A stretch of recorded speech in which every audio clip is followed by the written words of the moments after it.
Fox Sports. We are Fox.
The first of a 9-game homestand, as I just pointed out. The Halos have not played such a long homestand. They're going to have 2 off days. Had one yesterday and one coming up next Thursday. Well, obviously having an off day yesterday, get it over and recharge. Then you got the Yankees in town here, a team they've had a lot of success, in particular when they play here in the Big A. So it should be a great homestand. They got to go back to playing Angel baseball. Establish that speed, pitch well, but above all, press the issue against particularly this aging Yankee team. They're not as good defensively, so push it as far as you can go and score some runs against them. Well, the Halos have their ace on the mound, Jared Weaver, looking for his first win, dare I say, since the end of April. Well, I mean, he threw the ball well his last 2 starts extremely well. Reestablish that fastball. He's been rushing up there 90 to 92 with some very good movement. Excellent changeup, in particular his last time out against the Minnesota Twins. Establish that. Good curveball slider. If he throws strikes and pitches inside effectively against the Yankees, he should be able to go out there and do a good job. Weaver will be going up against a youngster by the name of Ivan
on the cap now, getting ready to take the field.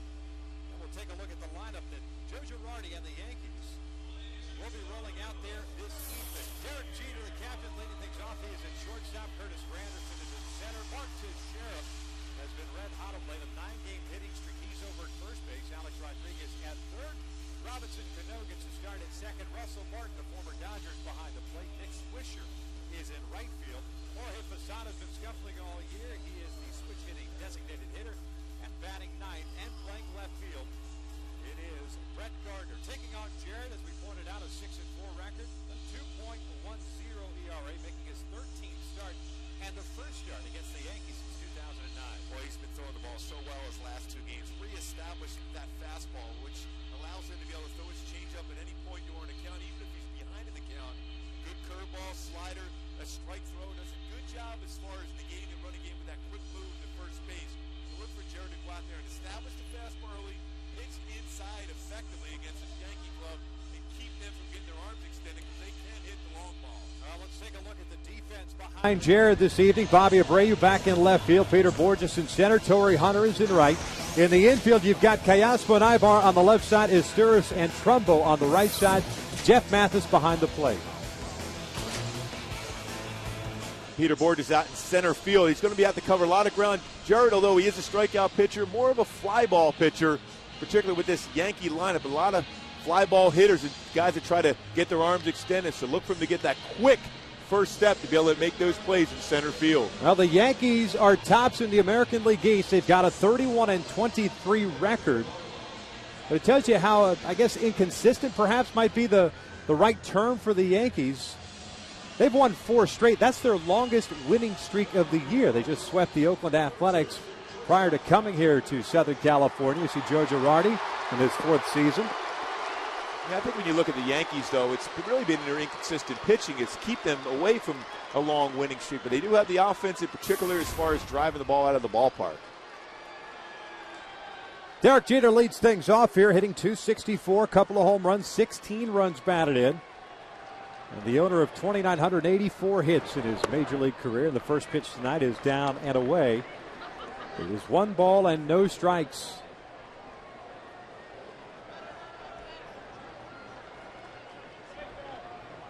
Jared coming off a terrific start against the Minnesota Twins. That breaking pitch misses away. And it is 2-0. Go back to last Saturday in Minneapolis. 9 shutout innings, 7 strikeouts, 2 walks, and allowed just 2 hits to 125 pitches that afternoon. And got a no decision. 2-0 fastball is right down the pipe, 2-1. Well, he threw out that entire game. He threw such great off-speed pitches. Going to need to against Derek Jeter, who likes to go inside out on that fastball. Just 16 hits away from that magic 3,000 number. Jared is behind in the count at 3 balls and 1 strike. And even though the Yankees as an offensive unit have scuffled a little bit this year, they're just hitting .253 as a team. But they're first in runs, first in home runs, first in slugging, second in on-base percentage. They have figured out a way to get it done. The 3-1 pitch fouled back, full count. And Jeter, a career .335 against Halo pitching, but he's had a tough time against Jared Weaver, though, barely hitting over 100, 118, just 2 hits and 17 at bats. So Jared's done a nice job of changing speeds against him. This being the 8th start for Jared Weaver in his career against the Yankees, a 4-2 mark and a 5.88 ERA. But as I mentioned, first start since 09. 3-2, fouled back. Got into Kitchen there with a fastball at 93, according to the radar gun here. Again, with Jeter, if you can go above the belt and in, that's very effective. He likes to get that fastball down and in and punch that in the right field. We'll go off speed here. Pulls it foul.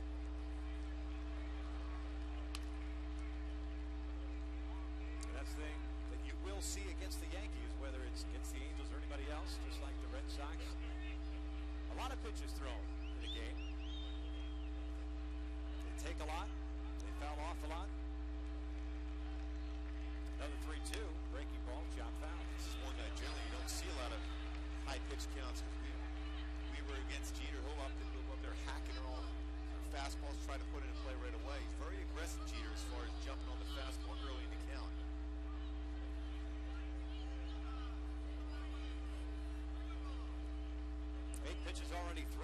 start this ball game off. Mathis looks like he wants the fastball away. Jeter fouls it off to the right.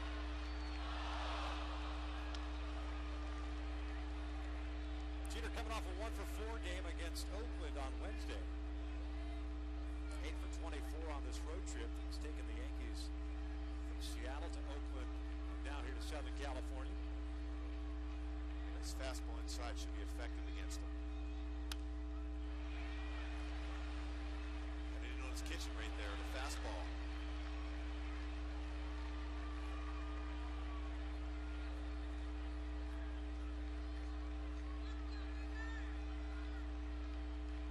Good life, no question about it on the fastball for Jared. And trying to figure out Derek Jeter here. A 10-pitch at-bat to start the game.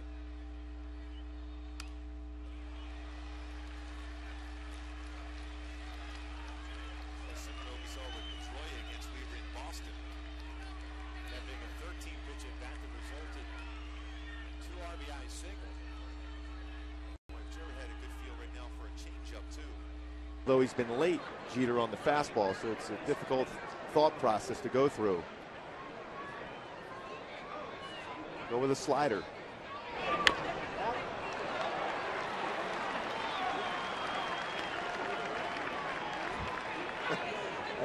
You're already throwing all your out pitches in the first batter of the game. That's always a comfortable feeling.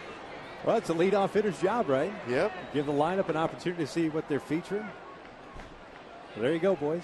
My job is done as captain. Got a changeup, curveball, slider, fastball. 2 different speeds on the fastball. Just like the scouting report says. 13th pitch of the at-bat has fell off to the right. And he even can elevate the fastball, too.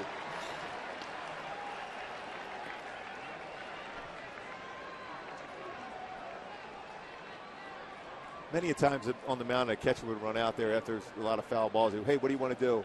I said, I just want to get this over with, one way or the other way. If I give up a base hit, I'll pick them off at first. Just tell them to put the ball in play. One way or another, there will be some sort of roar coming from the fans. Great battle here to start the game. 13 pitches so far. The fans still flocking in here. And another 3-2, and this one's fouled back.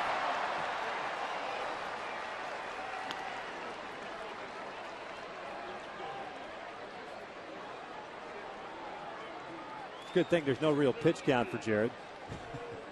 Especially after the last game, but we had the off day, so we got the rest yesterday. Didn't have to worry about playing catch.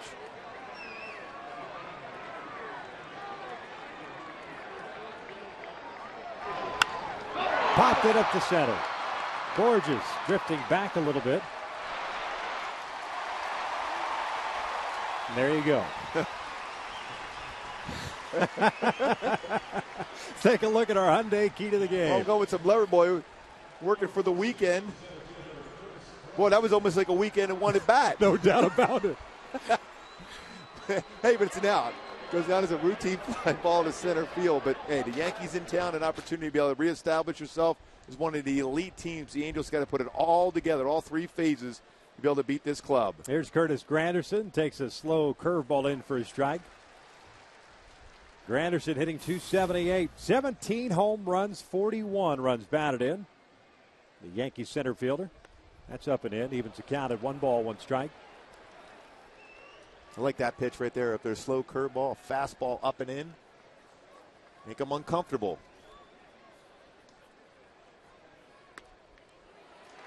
One and two. Granderson second in the American League in home runs with those 17 bombs behind Jose Bautista of the Blue Jays, who has 20. He is the team leader. Teixeira has 16. He's on deck. There's a look at the American League home run leaderboard. The Yankees as a team have hit 83 home runs on the season.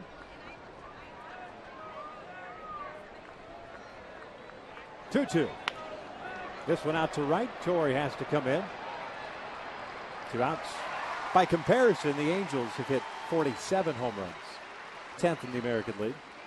And then you even make the comparison to stolen bases. The Yankees are only 1 behind the Angels as far as stolen bases. So they can create opportunities to score, which you've seen. You mentioned that earlier. They're leading the American League in runs scored, but they have the ability to drive the ball, too. Southern California welcome for Mark Teixeira as he steps to the plate.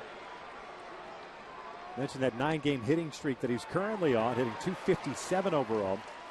16 home runs and 38 runs batted in. Teixeira, as everyone knows, a slow start in the month of April. Has not got that batting average up, but slowly doing so with that 9-game hitting streak. Hit just .256 last year for the Yankees. Power numbers and RBIs were there, though, as he takes a big rip there. And it's 1 ball, 2 strikes. He had 33 home runs, 108 driven home for the Yankees while hitting .256. You know, it's still just the first inning. Weave has a good fastball working with good life on it at the very end.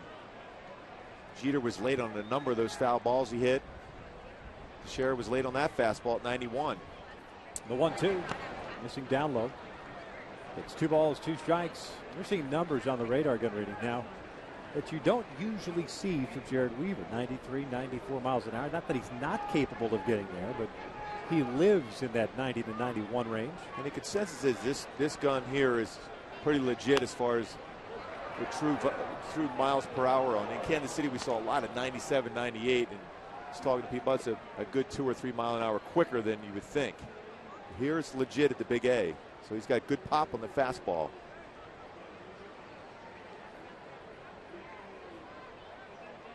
Two, breaking pitch, pulled foul. The count remains at 2 balls, 2 strikes. Teixeira from the left side this year, a .244 average, although 11 of his 16 home runs have come from that side. Hitting .284 from the right.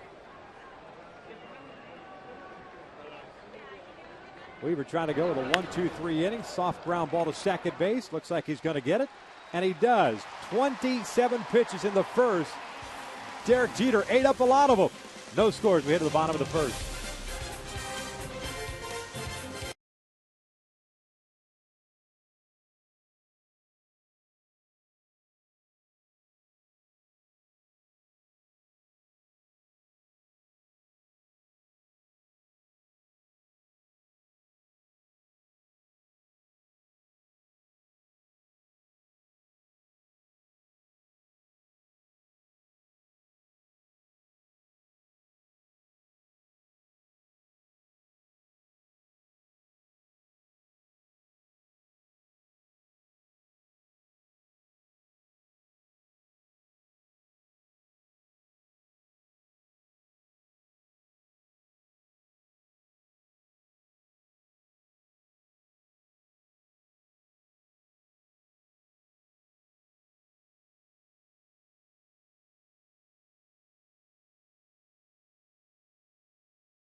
Coming up here to face Ivan Nova, have this lineup running out there with the 29 record. Meister Sturis leading things off at second. Eric Ibar is the shortstop, batting second. Bobby Abreu will play left. Torrey Hunter's the cleanup hitter in right field.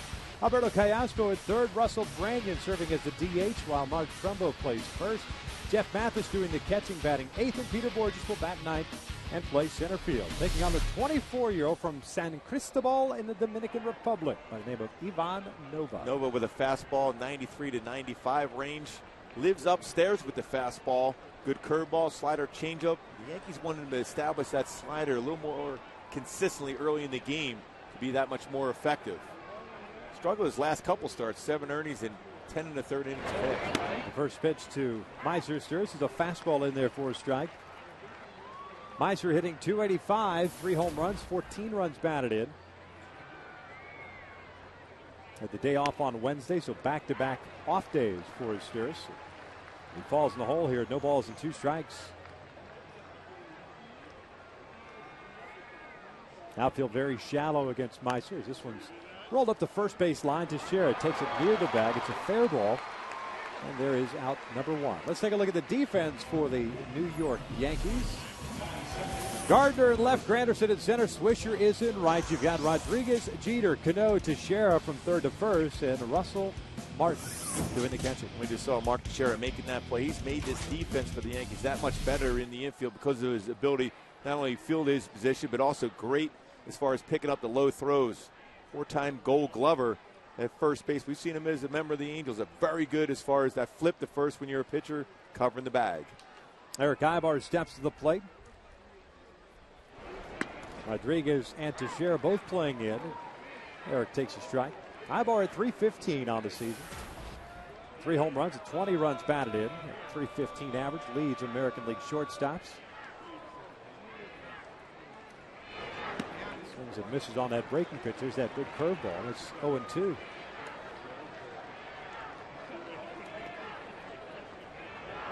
Nova's had a couple of no decisions the last 2 times out.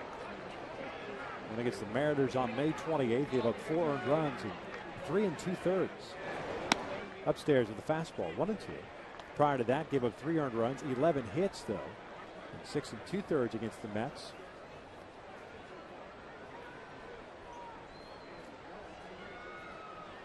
Last win coming against the Tampa Bay Rays down in St. Pete. 1-2 pitch. Ibar loops one into right field. There's a base hit. Swisher comes charging in and over. Makes the play cleanly. Gets the baseball back in. He was playing Ibar the opposite way, so toward the alley in right center field. So Swisher had a long way to go. And when you throw that slow pitch, you speed up the bat.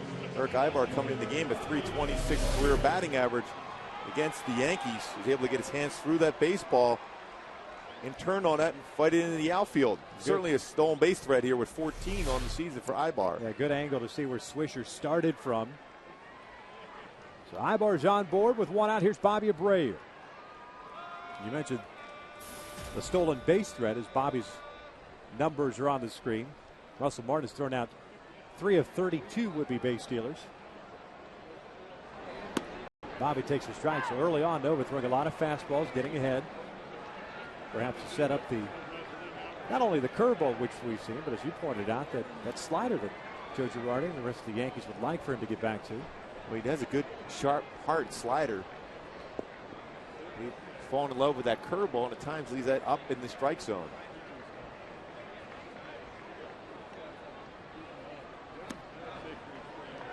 Took something off. Evens the count of 1 ball, 1 strike. Bobby 5 for 9 in the series against Kansas City. His average up to 275. Still with 2 home runs, 24 driven home. 14 doubles.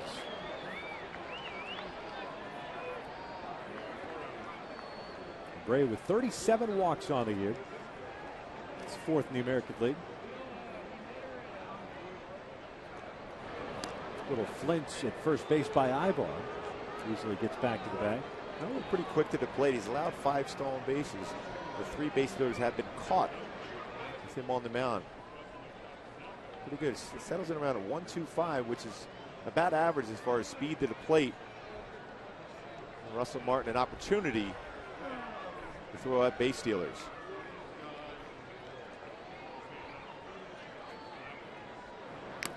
Bobby foul tipping that pitch. He's in the hole at 1 ball, 2 strikes. Along with the walks, of course, come the on-base percentage. He and Howie tied for 5th in the American League. On-base percentage at .388.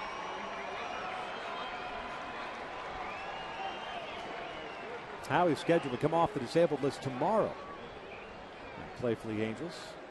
Vernon Wells leaving tomorrow night for a rehab assignment that begins on Sunday. 1-2. Breaking pitch in the dirt, and it gets away from Martin. Ibar will advance on the wild pitch.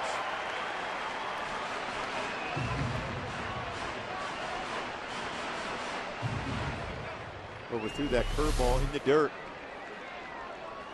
Martin didn't get his body quite over there in time to be able to smother that and keep it in front. Ibar with a good secondary lead, able to easily get into scoring position now.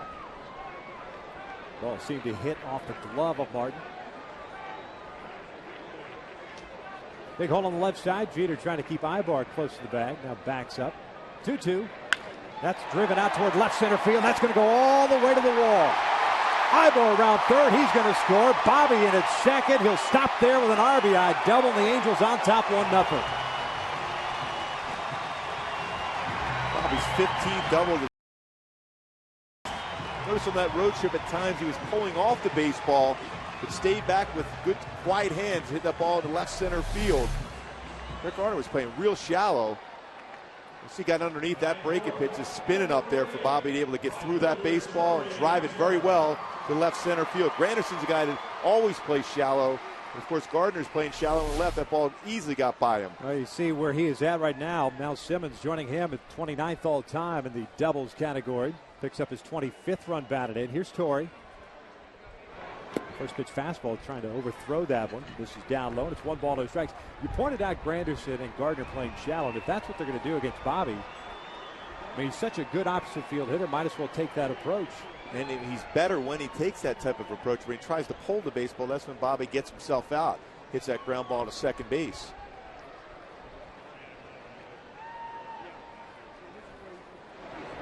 That gets by Martin. A fastball that was up. Second wild pitch of the game, and it puts Abreu over at third. Well, you wonder if that was a cross-up. The way Martin went after that baseball. Well, he was looking like he was ready for that ball to break, like a curveball or a slider. They're calling that a pass ball on Russell Martin.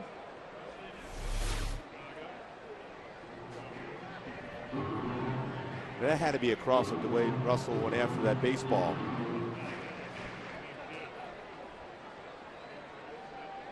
It's easier to react thinking, you know, if you're looking for a fastball, get a curveball, but when you're looking curveball and then all of a sudden you get the fastball, it's much more difficult for a catcher to react on that one. With 1 run in, the infield in for the Yankees. That pitch is outside.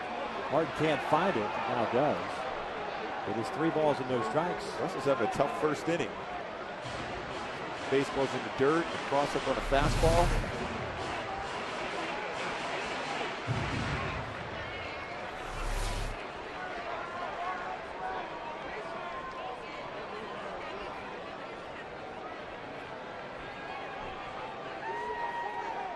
A 3 ball, no strike count here on Torrey. There's a strike, 3-1. Good idea not to swing it. He does have the green light. That's a tough pitch to do any damage. A fastball outside corner at the knees. Nova, a guy that doesn't generally give up runs early. First earned run in the first inning of any of his starts. Missing down low, and there's a walk. But Nova came out here throwing strikes against Meister. Got him to ground out to start the bottom of the first. Ibar blooped a single to right.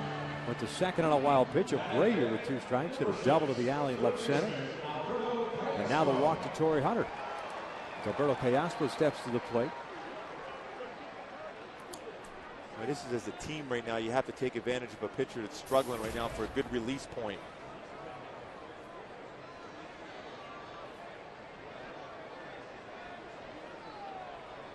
Alberto hitting .299 on the year with 3 home runs, 27 runs batted in. And he takes down low for ball 1.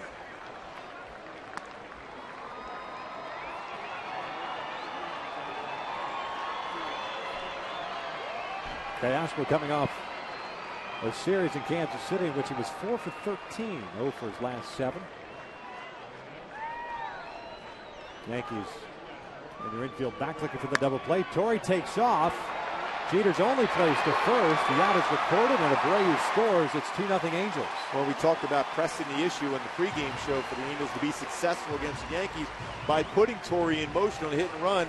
That saved the run because that ball was going to be right at Jeter, probably be a double play ball. Instead, Torrey's in scoring position, and a run comes across. I like that for Mike Scioscia right there to have the base runners going, force the issue, make the Yankees make plays when they're out of their comfortable positions. So 2 outs now. Torrey in scoring position. Here's Russell Branyan, the DH, 2 for 20 in his brief Angels career. Torrey's got a big lead over at second base. The curveball misses high. Of course, the pass ball helping the Angels get a run in, with Abreu advancing to third base, being able to score on that Ground out. Alberto picks up his 28th run batted in.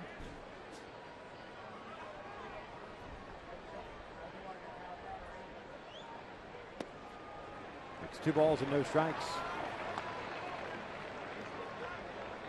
Nova just seems all of a sudden just out of sync. Early on, I mean, he was a strike throwing machine. And it really looks like Russell Martin's having a difficult time catching the baseball, whether it's the fastball or the curveball.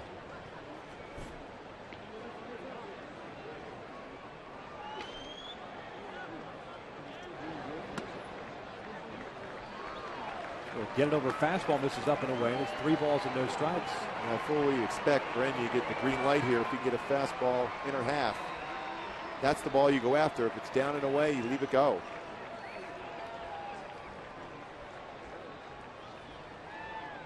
Nova's thrown 22 pitches thus far. This one broken back flare to left field. Gardner coming in. He'll make the catch. That'll end the inning with the Angels strike first. They get a couple of runs on 2 hits, leave a man in scoring position. And after 1, Halos lead at 2-1, 2-0.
Mazda dealers.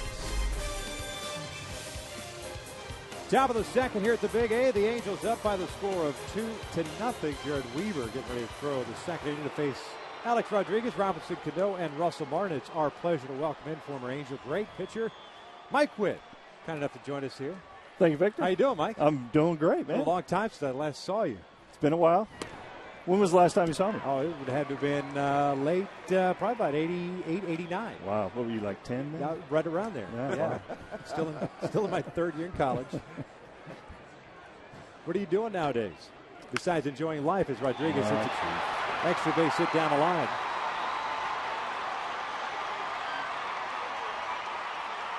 Well, I've been coaching high school baseball ever since I got out of the big leagues here. After I retired in '93, I started out at Dana Hills High School, was there for about 5 years, and then went out to Santa Margarita when my kids started out there. So I've been coaching out there probably 15-something years. But after my middle guy graduated last year, so I haven't been out in Santa Margarita for probably a year or so now, 2 years.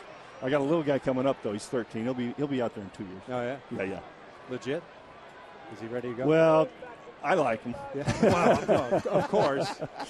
Not that there's anything wrong with Does that. he have a big curveball like you? No, he's not a pitcher. He's a middle infielder. Oh, smart. Gets a bat on the ball. He's a gap hitter. Did you ever have any at-bats like the one Jared had against Derek Jeter, 15 pitches to start off a game? Oh, man, I probably did, and it was probably against I think I did. Now that you mentioned that, Willie Randolph had an at-bat against me in Yankee Stadium where he fouled off probably 3 or 4. Ended up probably being a 12-pitch at-bat. Got a triple out of it, though. I didn't get a pop-up like he did. That was pretty good by Weaver. Yeah, that's what I was thinking. I said, hey, either I'm going to hit you or I'm going to walk you. I know one way or the other way I'm not going to get you out, but Weaver was able to stay in control and get that out. You know, there comes a point where you get to about the 12th pitch and you go, you know, either get a hit or get a walk or get out of there or something. I'm done with you. Let's go. All right, at least Jared had a smile on his face knowing that it was over. Regardless of what it was, at least it was over. Exactly. And it was an out, so that helps. 27 pitches and not one base runner.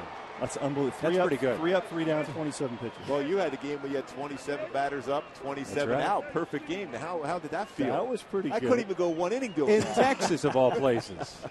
Yeah, Texas, man. That was like the the jet stream going out there. But that was a long time ago, and I had a lot of help that day with my defense. I mean, I threw the ball over the plate and had really good stuff, but I got some help that day. Martin swinging at that first pitch breaking ball. Gooby brought up that big curveball of yours. Are you teaching your youngsters coming up, or even the kids you were coaching, were you a big fan of the curveball? You still teach that pitch, or were you like nowadays guys going to the slider more so? Right. The only thing I threw was a curveball, so I never knew how to teach really how to throw a slider. So everybody that I've had Little League on up, I've always told them how to throw a good curveball. Not, there's a bad way to throw it and a good way to throw it. And the way I've taught them, I've got a couple guys in the minor leagues right now that I coached when they were 10 years old. They're 25, 26, and they still have the same curveball they had in Little League. Martin gets an RBI base hit, and the Yankees get a run here in the second. It's 2-1. Halos. Well, you went out there on the mound, you had some good stuff still on your fastball there. I mean, when you go at, you're at the Big A here, is it still a great feeling to be able to be out there with this atmosphere, with all the fans here at the Big A? Gooby, there's nothing like it. There never will be, When I played, you kind of get lost in the fact that you're playing and you're doing your job, but now that you come back and you do this, it's like there's no other feeling in the world like going out on that mound, knowing you're throwing the first pitch, you're starting the game right after the national anthem. There's no feeling like that in the world. All right, you had a chance to throw out the first pitch today. I didn't get a chance to see it. Gooby said it was legit gas, like 73, 74 miles an hour, to quote him. With movement. With movement, too. Well, to Jamie Moyer, it was gas, yes.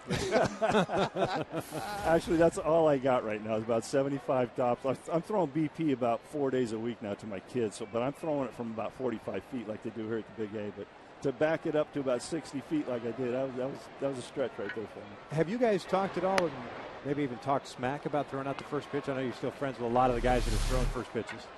Well, we do. Actually, the first guy that actually didn't do it right was Mark Langston.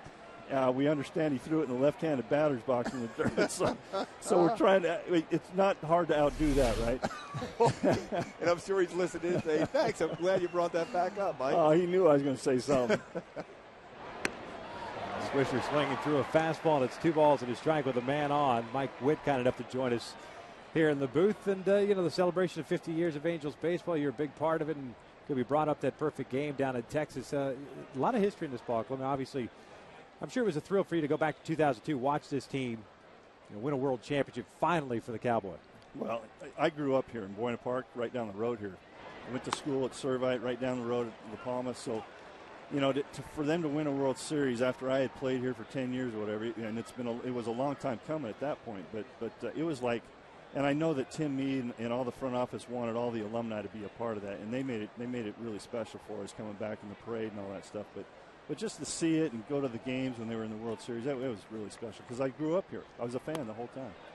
I can still feel that you still, root so hard for this club. Even though you play for them, you root so hard for this club even at this particular point because I can hear you moan when the base hits have been given up against Weaver here. Well, I'll tell you what, the game's on at the house every day. If they're on TV, the game is on. Now, I might not watch every pitch, but I know what's going on during the game because it's on throughout the house. That's how it was when I was growing up, too. My dad would listen to it. I'd listen to it. I'd come and watch Ryan and Tanana pitch. Those were my heroes growing up. I wanted to be Nolan Ryan. And, a couple of years after he left here, I was able to kind of go out on that mound and do the things that he did. You listen to every game? Or you watch every game, you said? I'm telling you, the game is on at the house. Whether I'm watching every pitch or not is another thing, but the game is on every day. How's Gooby doing? Gooby's awesome, man. Yeah. That hair, nobody has hair like Gooby. It's Clark Kent. It's unbelievable. Posada swinging through the off-speed pitch. He looks like he's going to Wall Street right now. I look like I'm going to the golf course. What about that? Oh, man. Thanks, Witter. I appreciate that. Well, Eddie, at least you have hair, man. Oh, man. When you get old, things happen here, but it didn't seem to affect you too much. Say gravity takes over, they say. It's hard to believe because you're older than I am too, aren't you? No. I'm probably. That's usually something Victor says to me all the time. Well, it's because you Come on, are I'm older. No. I can't play golf like you. I know that. I know you can play some good golf, though.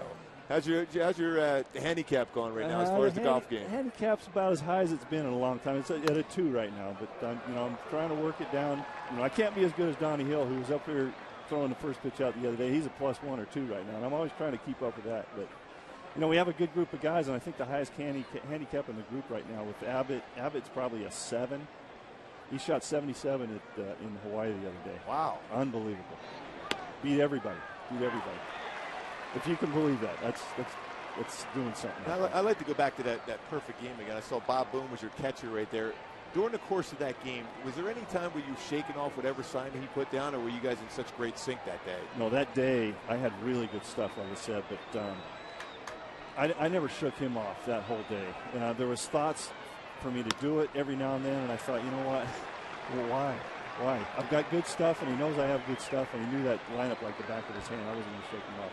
But as good as he was behind the plate setting up and giving me pitches and everything, my defense was really good that day with DeCince and Scully and Gritch and Will Fong and Mike Brown and Freddie Lynn and Brian Downey. It was just an awesome day to be an Angel that day. Was there one particular play that kind of stood out that was the game saver? It always seems to be, whether it's a no-hitter or a perfect game, that there has to be one particular play that was fantastic to save it. Well, there were plays early in the game, 3rd, 4th inning, where DeCince barehanded one and Scully had one in the hole. But the 9th inning, Mike Brown caught one going away from the plate in the right center field gap that I thought was off the wall, and he ran it down right at the front.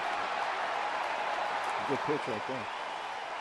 Good little two-seam action right on the inside part of the plate. Now, when you look at clubs like the Yankees now and the Red Sox, the patient club. Now, how effective do you think your curveball would be against a club that takes a lot of pitches? Could you have gotten them to swing at that pitch, say early in the count, to get some easy outs, or would it have been more difficult for you? Well, if I knew they were going to be patient, because I used to throw the first pitch curveball just to get strike one. They'd take it, they'd see something spinning, they take it. But against a team that's going to take, why waste the curveball? Just throw a fastball. Maybe they swing. Maybe you get a ground ball. But so you save the good one for later in the at-bat, and hopefully you can get them out swinging in the dirt. Brett Gardner coming to the plate with 2 men on base and 2 outs, takes the breaking pitch for a strike. Did you have problems early on with umpires and calling that big curveball? It seems today, if you have that big snapdragon curveball, 12-6, umpires don't necessarily call it, especially in the upper part of the strike zone. Yeah, early on when I was a rookie, they test you. They obviously test you, and I wasn't one of those guys that was real patient with umpires when I was a rookie. And they let me know it too. Ken Kaiser pulled me aside in an airport one day and said, "Listen, the word's out on you. You better quit bitching and moaning at guys because you're never going to get pitched." So the curveball, whether they were testing me or not, I think they'd seen a curveball like that because Blyleven had been in the league for 10 years before that. So I think it was just testing me. And then after I kind of just mellowed out, they started giving me stuff. When they see you around the plate, they start giving you pitches. Right. You were a snapper like Gooby? What's that? You were a snapper like Gooby? I was always or quiet. Gooby learned from you. I was always mellow. This is my first and second year when I didn't know anything from anything, and I thought I could run over an umpire like I could in the minor leagues. But these guys had egos up here bigger than anybody, any Reggie Jackson or anybody. Palermo had a big one. Davey Phillips. They all had egos, and they let you know it. They just put you in your place, and you just go play the game, buddy, and I'll call the pitches. And you learn quickly. Real quick. Yeah, I remember I was a rookie in Minnesota. I threw a pitch I thought was right down the middle of the plate. And Mike Riley looked at me and sent Jim Sundberg out to the mound and say, "Listen, if you think the strike zone's small now, wait till you see the rest of the game. Think of a bread box." And I'm like, "No, yeah, right. He's going to do that." And yeah, it was a bread box the rest of the game. Exactly. I saw Steve Palermo chase Ron Romanek, who he could glare with the best of them. He chased him from the mound to the dugout on strike 3. And said, "If you ever show me," and he went off on him for a good 10. And Gene Mock was just sitting there letting him do it. Give it to him, buddy. That's why Ron's a really good pitching coach now. Passing he's along that advice. Yeah, he's in Oakland. That's right. Yeah. Hey, just throw strikes. Hey, don't open your mouth. Hey, the less you know an umpire's there, the better it is, right? Well, now you combined no-hitter with Mark Langston before. Now, who, just out of curiosity of that, who gets the baseball there with that no-hit baseball? I know you went more innings. Well, listen. I was out there to finish the game, so Lance Parrish tossed me the ball. So guess who has the ball? And, of course, you can go out there and say, hey, listen, I threw a perfect pitch there on first pitch ceremony, Langer, and your ball moved a little bit out of the strike zone. Just in case he's listening in again, you get him a little more. That was a bad deal. That was his first start of the year that year, and they were holding him to about 100 pitches. And he got through the seventh with about 110 or so, I think, and that was stretching it. And I think he was gassed, and he knew he was gassed. He didn't want to come out, but he was gassed. So they had to go to me, and luckily I finished it up pretty good. Runners are going to take off here with a full count, 2 outs. Gardner fouls it back. Mike, we really appreciate your time, and always great getting a chance to catch up with you. Gooby wants to play golf. He's been talking smack about that little group of guys that you guys have. No. I don't want to play with that group. No. He knows where we are every Wednesday. All he's got to do is give us a call, and he knows. Let me go from the ladies' tee. I'll be all right. He said he used to donate quite a bit to the Braves starting staff down in spring training. He'd like to donate to the kitty. That was a tough staff there. They could play some golf. Yeah. Wow. A little bit too good for me. Well, I appreciate you guys having me up there. No, our pleasure. Gardner takes a called strike 3. The Yankees do get a run. Back-to-back strikeouts for Jared Weaver. We head to the bottom of the second with the Halos on top 2-1.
Of course, Mike gets a chance to pick the highest spot on the wall to sign here in our booth. That's perfect. He's helping out. Yeah.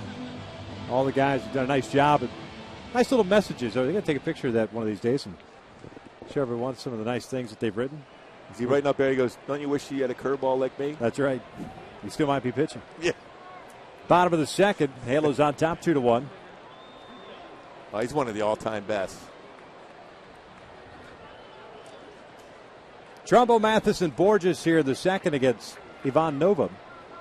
Through 23 pitches in his first inning. And delivers a fastball for a strike. Trumbo hitting .255. 10 home runs, 28 runs batted in. Question now for Jared Weaver is getting that pitch count down. 53 total pitches as Trumbo lays off the breaking ball. I mean, some of their quality pitches are fouling off. He's not giving in, and obviously when you've been in so many close games throughout this year, you're not going to give in on any pitch.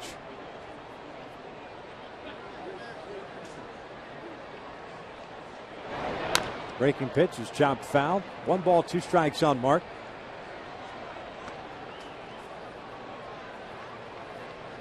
Nova's the guy, though, that will make mistakes on occasion with fastballs up. He's generally a guy that tries to keep the ball down, but he drops his elbow and elevates the fastball. Velocity is good, but the baseball straightens out. 2 balls, 2 strikes now. Trumbo went 1 for 4 Wednesday. 5 for 12 in that series against Kansas City with a home run and 3 runs batted in. And overall on the road trip through Minneapolis and KC, 7 for 21.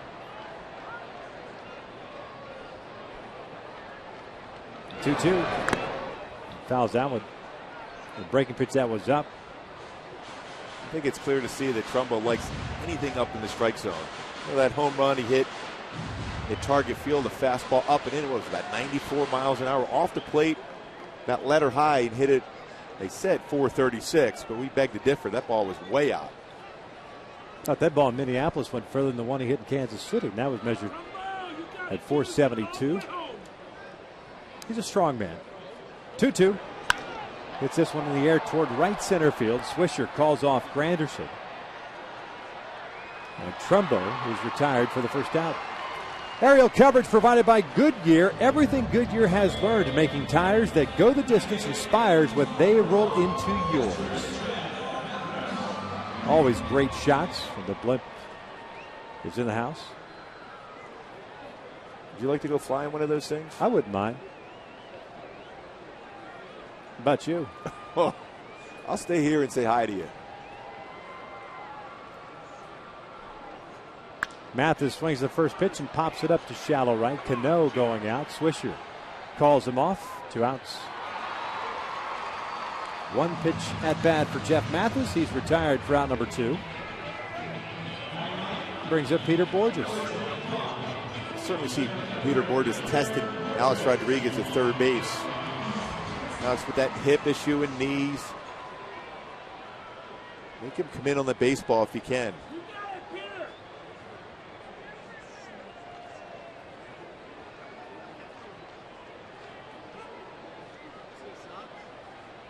Borges takes a fastball up and in. Interesting infield alignment with Robinson Cano, the second baseman, playing in. Almost close to halfway, anticipating perhaps a push bunt as Borges fouls it back to the right. Evens it down to 1 ball, 1 strike. Of course, you're going to see corner infielders play in on Borges, but Cano playing in more so than a normal second baseman would, especially for a guy that really hasn't exhibited the ability to use that push bunt, still learning. And we've talked about that, what he should try to do at some point, but he hasn't done it yet. Breaking pitch fouled down the right field line. 1 ball, 2 strikes. Peters average down to 236, 3 home runs, 12 runs batted in. Tough road trip, 5 for 23, a 217 average. Grounds this one toward the hole. That's a base hit. 2 out knock for Peter Borges. Keeps the inning alive for Meister Asturias. Fans, be sure to vote your favorite Angels to the 2011 All-Star Game in Phoenix, Arizona this summer. Voting now open and available at Angels.com. Don't miss your opportunity to vote your favorite Angel to the Midsummer Classic. Because you know this time it counts. It counts. Asturias 0 for 1. He grounded out to Teixeira in the bottom of the first. Peter easily back in, standing up. Borges with 6 stolen bases on the year. He's been caught stealing 4 times. Ibar leads the team, as Gibby pointed out, with 14. Abreu's second with 8. Well, he was going. Had that momentum going towards second base. Nobody steps off. It's one of the things you have to be leery of now if you're a base stealer. A lot of times a pitcher will step off and this time throw over quickly.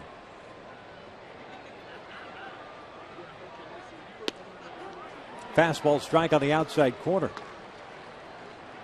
Haven't identified the men in black tonight. Mike Estabrook calling the balls and strikes. Marty Foster at first. Bill Welke at second. Tim Cheetah over at third.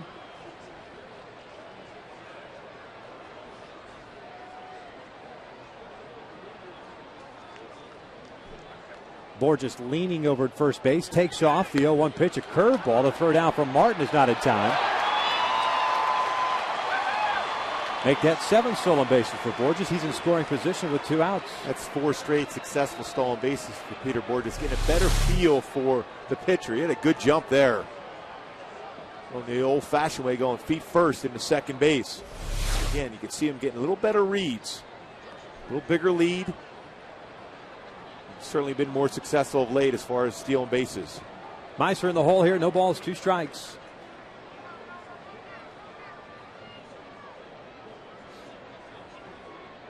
Oh-2 from Nova. This one grounded toward the hole on the right side. Robinson Cano has it, and Sturz is the 3rd out here in the 2nd. No runs, a hit, a man left in scoring position. 2 in the books. Angels on top 2-1.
One, the Yankees sending up Jeter, Granderson to share. That's 1, 2, and 3 against Jared Weaver. It's our pleasure to welcome in the president, the Baseball Hall of Fame in Cooperstown, New York, Jeff Idelson, kind enough to join us. You're in town doing what? I figured you'd be getting ready for July 24th, the induction ceremonies. It's around the corner, but had a chance to come out to spend some time. I hadn't seen the Angels in a while, and the Yankees too, and we just opened a great new exhibit, Vic, called One for the Books, exhibit on baseball records, and Legendary Pictures down in L.A. was the primary sponsor on it, so I'm spending some time with Thomas Tull, their principal, about it. How busy has it been for you over the last month and a half getting ready for the induction ceremonies? Great weekend up there, by the way. I had a chance to cover it a couple of years ago. Right. No, it's always a great weekend, and we have a wonderful class this year. Abreu looks like he's got a beat on this one. Of course, Pat Gillick, one of the first modern-day general managers for an election to Cooperstown. Bly Levener pitched out here with that great hook, 287 victories, 60 shutouts. And then Robbie Alomar, that for me working in the American League for 9 years, was by far the best second baseman I ever saw in our league during that era. Was it frustrating for you as a fan of Robbie Alomar not to see him go in that first year and have to go through all the debates as to why he's not a first ballot Hall of Famer? I don't think so. I mean, I think it underscores, Vic, just how hard it is to get into Cooperstown. And this is a guy with a lifetime 300 batting average. I mean, there was nobody better defensively. Mark, you probably attest to watching him play, and he made up quite a bit of ground the last year to get in this year. So, well, certainly a difficult out. Also, I mean, he's one of the best hitters and clutch hitters that I've ever faced, and he's a guy that you said during the course of the game on the defensive side can win a game with his glove as well as with his bat. Absolutely, and just a deserving guy. So you know, three guys that made their way to Cooperstown very differently, but they all have that shared trait of a great work ethic and the will to succeed and win. And Jeff, I mean, when you think about how beautiful that place is, I was fortunate enough to go there. It was in the late '80s. You walk there, it's like you step back in time. I mean, there's something about Cooperstown that makes that place so special. And I mean, just to go in there, even if I was fortunate enough to play, but as a fan of the game, this is truly an amazing place. It is. I feel very fortunate to work there. I feel like I'm just the current stewards of Cooperstown, and it's like walking into a Rockwell painting. That's what it's like living there, and it's beautiful. It's a town of just 2,000, one stoplight at the base of a 9-mile-long lake, and everything you ever wanted to know about the game that you loved about the game is right there, 25 Main Street. I got to ask you, I told you I covered it. You were there a couple of years ago. Do you have a delay button for this year's speech with Burt Blyleven coming in. Not saying that he's going to say anything or that he normally does, but just in case something, whether a noise or a word comes out. Well, it's a very legitimate question. And, man, I can churn out those fast half innings. Yeah, you sure can. Jeff, we appreciate it. Thank you so very much for joining us, and good luck on July 24th. All the best to you. Thanks so much. Jeff Feinelson, kind enough to join us. Angels on top 2-1.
Win a pizza party for 10. Go to Shakey's.com.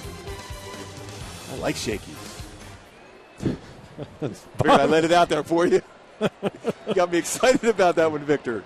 It's our new segment here in the bottom of the third. Random Thoughts by Mark Gubicza. Yes. Glad you could join us. 2-1 Halos here in the bottom of the third. Ibar, Abreu, and Hunter. Ibar swinging at the first pitch, pops it up. Alex Rodriguez into foul territory. One pitch and one out. Ibar had a base hit and a run scored to the first, so he's 1 for 2 now. That'll bring up Bobby Abreu. Doubled home a run and scored himself in the first, so he's 1 for 1. The double is 15th of the year. Thanks to Jeff Feinelson for joining us.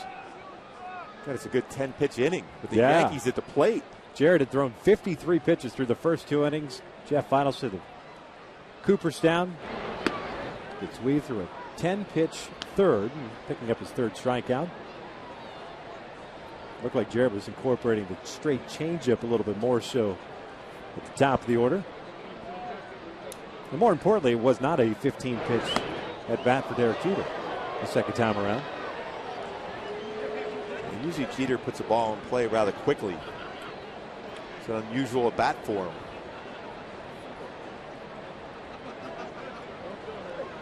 Nova, no strikeouts, 1 walk, 3 hits allowed.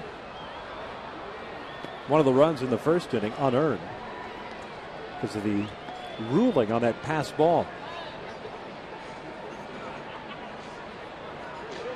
Yeah, it was definitely a cross-up on that one.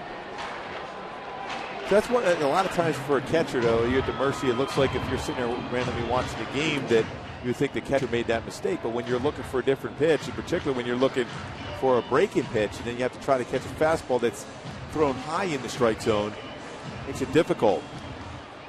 Not quite that high in the strike zone, but it's a good angle to be able to see it. Let's see how quick you are as a hitter to be able to react. Strike on the outside corner. 2 balls, 2 strikes now. The Yankees with a run on 2 hits. They've stranded 2. The Angels 2 runs, 3 hits that have left 2 men on base.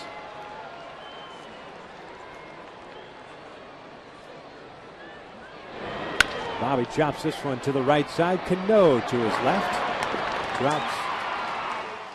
Hey, folks, on Saturday, June 11th, pop sensation Taio Cruz will kick off the post-game summer concert series presented by SRS Labs in association with Budweiser. Purchase your tickets today at the Angel Stadium ticket office or by logging on to angels.com/concerts. Taio Cruz on Saturday, June 11th. Right around the corner. Royals are in town that weekend. This 9-game homestand has the Yankees in for 3, the Rays in for 3, and then Kansas City. Great opportunity to get back to playing consistent baseball at home. Last homestand beat the Braves 2 out of 3 and then split that series with Oakland. Chopper off the mound. Cano had positioned himself perfectly against Torrey Hunter. It's a 1-2-3 inning for Nova. 3 in the books. Halo still on top 2-1.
Top of the 4th inning. Time now for our AT&T trivia question.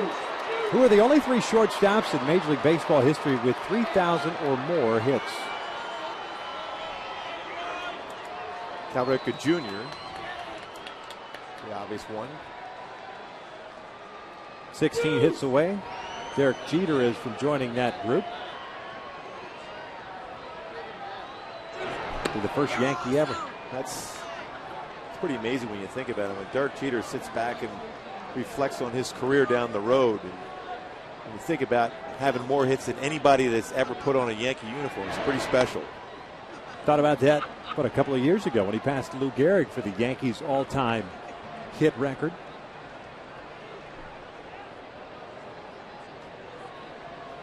It's Alex Rodriguez leading things off here in the 4th inning. Popping this one up on the third base side toward the dugout. Callaspo and Mathis, neither has room. And it's 2 balls and a strike. Alex had a double leading off the second, scored the only Yankee run. The double, his 11th of the year. And Jared's trying to figure out a way to get him out consistently. 4 home runs in his career against Jared. About a .350 batting average in his career. Down and in, it's 3-1.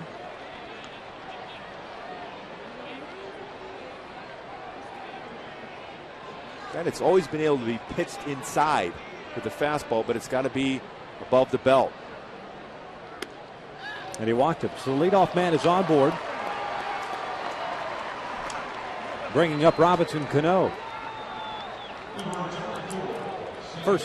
Second walk issued by Weaver to go with the 3 strikeouts. He walked Nick Swisher in the second inning. Cano's 0 for 1. He bounced out to Mark Trumbo.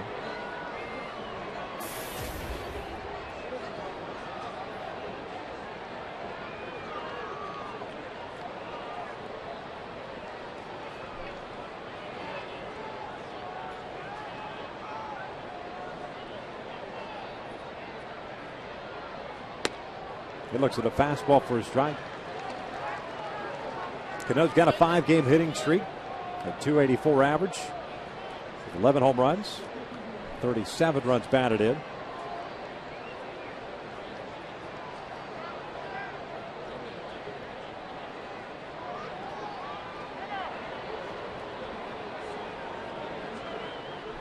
Those numbers a year after putting up career highs in home runs and runs batted in, 29 and 109. Having an MVP caliber type of season last year.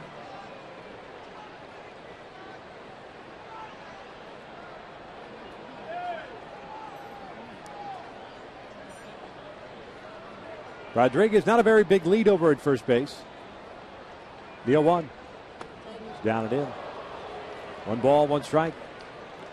Alex, just 3 stolen bases, been caught stealing once.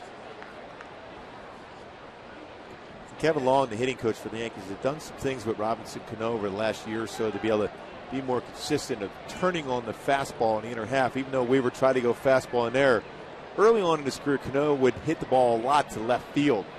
Kevin Long did some drills with him to make sure he's able to get the bat head out, be more consistent driving the ball to right field, to right center. Long, their hitting coach, has done a tremendous job with a number of these hitters for the New York Yankees. No easy task with the number of big-name guys in that clubhouse. That's with not a lot of time for Kevin at the big league level. The guy that's knew him very well in the minor league system with the Kansas City Royals. So these guys are, a number of these guys, on the way to the Hall of Fame, but then you're trying to tweak with their swings. He's been very effective as far as getting them to believe in his system.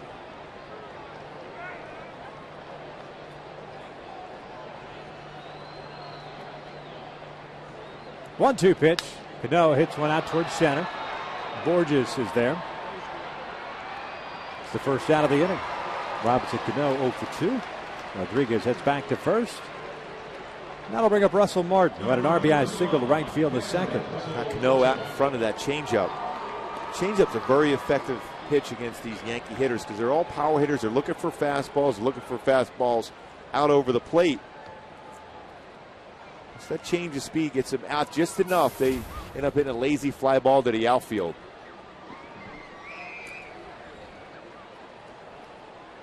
Martin picking up his 27th run batted in with that second inning single. He's got 9 home runs on the year.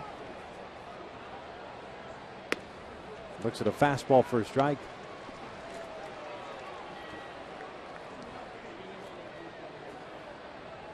Long-time Dodger.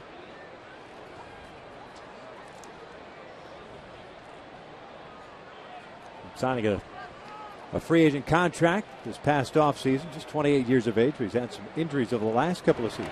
That pitch was in the dirt. It's 1 ball, 1 strike. Hey, Martin's already has 9 home runs this year.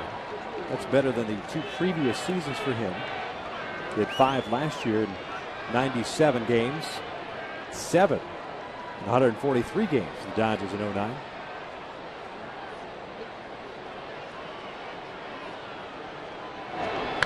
This one chopped over to third. Callaspo can't field it. It's a foul ball. I'm not quite sure why Alberto Callaspo decided to lay back on that ball, because even if he comes up with it, if it's a fair ball, it's an infield base hit. Yeah, you got to be more aggressive on that one.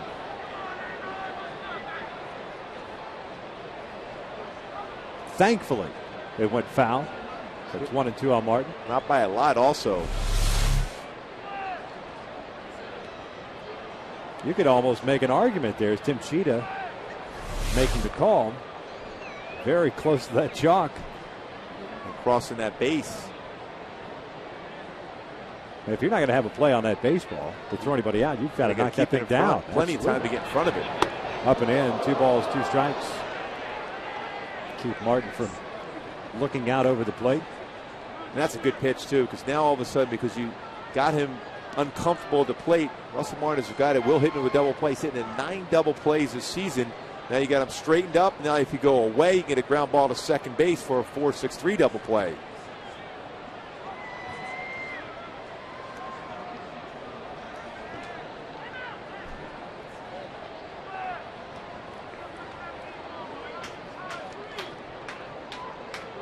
Jared right now at 75 pitches, 46 have been strikes.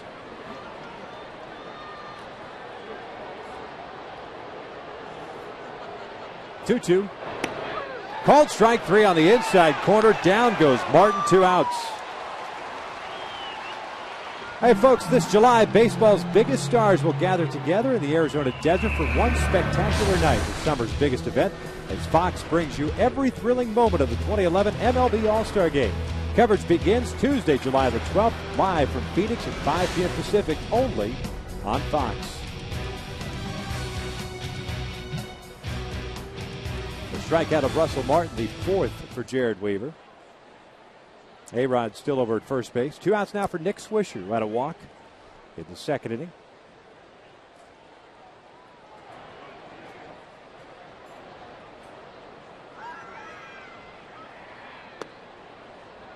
Swisher's been scuffling this year, a .215 average.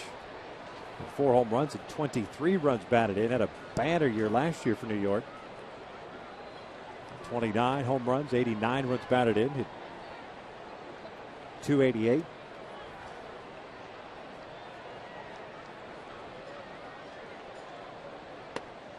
He's ahead of the count at 2 balls and no strikes. And this is when he's dangerous, too. Now he can guess fastball. He is a guy that likes the fastball on the inner half of the plate. A pull hitter. Sinkers away, changeups away could be effective against him. Picked up his 4th home run of the year on a 2-0 pitch from Gio Gonzalez on Wednesday. Started to pull the trigger there. It's a strike. Mathis losing the handle of the baseball. 2-1. Boy, that was a great changeup. 2-0 changeup. 78 miles an hour.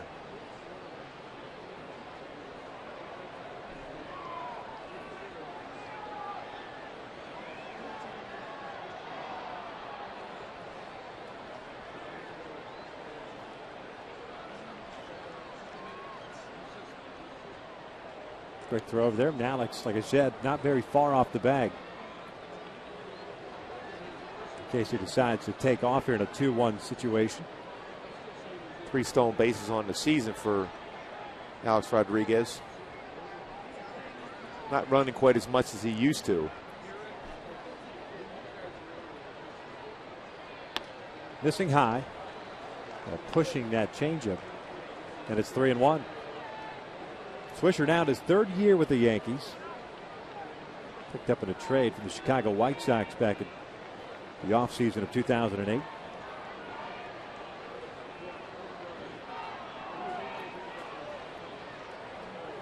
Posada on deck. Alex started to go and takes down low to Swisher, and it's a walk second. Picked up by Swisher. And a 3rd issued by Weaver. So 2 on, 2 outs. Pitch count starting to get up there, and here comes Jorge Posada.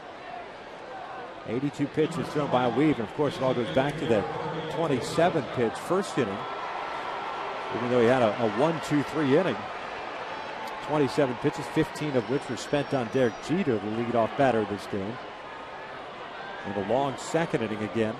26 pitches, giving up that 1 run. Again, you know, Jared will never admit this or not, but it's his human nature when you think about not getting a ton of run support on a consistent basis, at least over this period of time, which he hasn't won in a while. You have a tendency to not feel comfortable this challenging batters right down the middle part of the plate, because a mistake could cost you a run and possibly the game. So that's why you see him throwing those pitches on the outer half or try to sink it, change up, curveball. Still quality stuff. It's good zip on the fastball, but just reluctant to go down the middle. Posada tapping that first pitch, breaking ball foul. That's no balls or a strike. Jorge struck out looking in the second inning. 0 for 1. You see the 39-year-old. Of course, that was about a month ago, 3 weeks ago. The whole situation with Jorge Posada in New York. Was in the lineup, begged out of the lineup. That pitch down and away. 1 ball, 1 strike. Yeah, when you have a number of really good players in this team, it's been so big of a part of the success they've had getting later in their career. It's going to be difficult for Joe Girardi to be able to keep these guys happy wherever they're going to be in the lineup. This one pulled down the right field line, hit well, and that is a one-hopper into the seats. It's going to be a double. This game is tied. Swisher has to stop over at third base.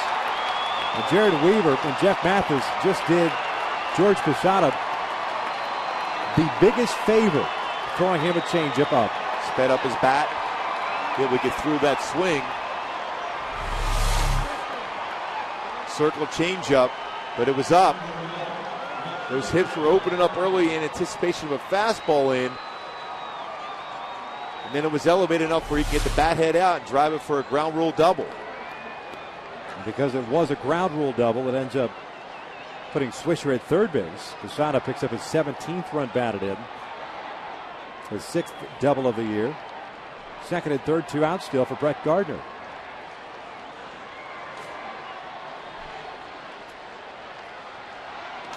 Gardner takes a breaking ball for a strike. Kind of odd to see that pitch against a guy like Posada. Can't get around with a fastball anymore, a good fastball anyway. Especially a fastball away, because then you force him to hit to the big part of the ballpark. As you get older as a hitter, you're looking in the inner half to cheat on that ball inside to drive it, because you're not able to drive the ball as well the other way anymore. Remember when Don Mattingly had his back issues with the Yankees, the bottom line is our scouting reports all said just pitch him away, let him hit a fly ball to left field, to left center field. He may get his hits on occasion, but it wasn't going to be driven as hard because his back was an issue and he was getting up there in age, so you just stay away. A lot of good hitters like a Posada love to try to turn on that ball, so stay away. And if you're going to go change up, you got to go down and off the outside corner. No balls, 2 strikes.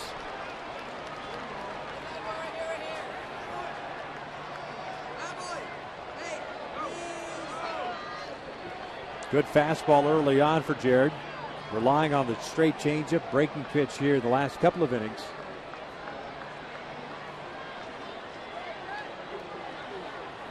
He's got Swisher over at third, Posada at second. 2-2 tie here in the fourth.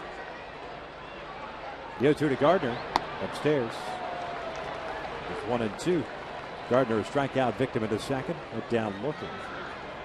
Top of the order, Derek Jeter on deck. Got him on the inner half with a pitch.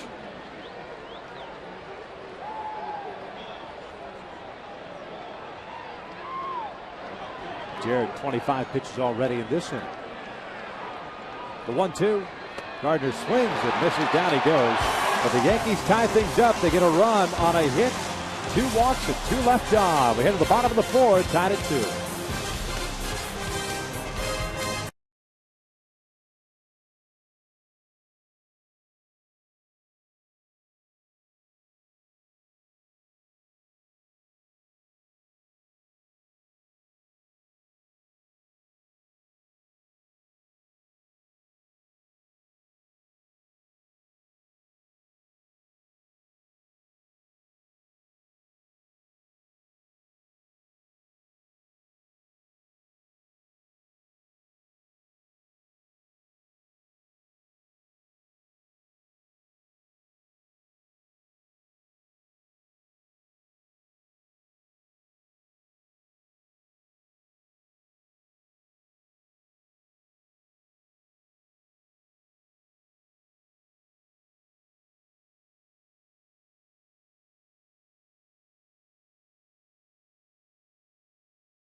By your Southern California Ford dealer. Visit us today and trade up to Ford.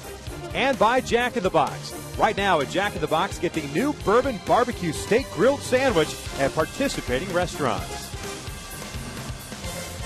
Another great shot from the Goodyear blend. There's the sunset that you can't quite see right now.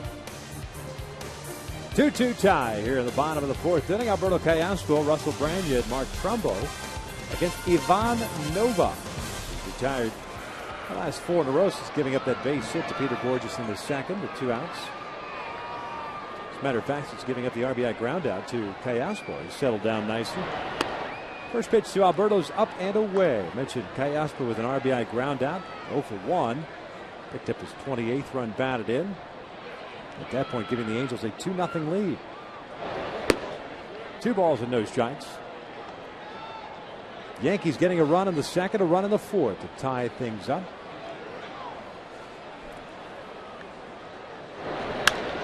This one looped toward the left field line. Gardner playing very shallow. Makes the catch. And there is out number 1 as Russell Branyan will step to the plate. Go back to our AT&T trivia question. Who are the only 3 shortstops in Major League Baseball history with 3,000 or more hits? Honus Wagner, Cal Ripken Jr., Robin Yount. Robin Yount, the pride of Taft High School in the Valley. Branyan looping one out towards shallow left center field, and Gardner looked like he lost that ball in the bank of lights. As we mentioned, he plays a shallow left field. Yeah. You see them talking with Granderson there. They didn't really read that well. Got caught in the lights. He's kind of running to an area and hoping to pick it up, but unable to do so. Right there, yep. Branyan picks up a hit. With 1 out here in the 4th inning, brings up Trumbo. Nova, a little different pitcher when he pitches out of the stretch as compared to the full windup. Not as much movement from the stretch position. Here's Mark Trumbo. Takes a fastball for a strike. Mark hit a fly ball to right field leading off the second, so he's 0 for 1.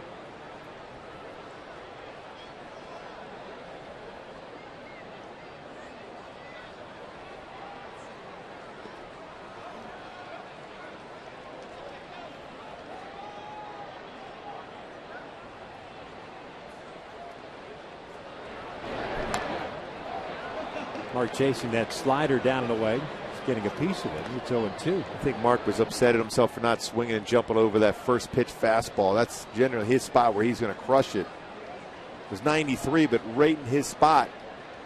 Inside corner, a chance to crush it. You see the residual of that swinging the pitch out of the strike zone. Frustrated with himself. 0-2 pitch. Upstairs. 1-2.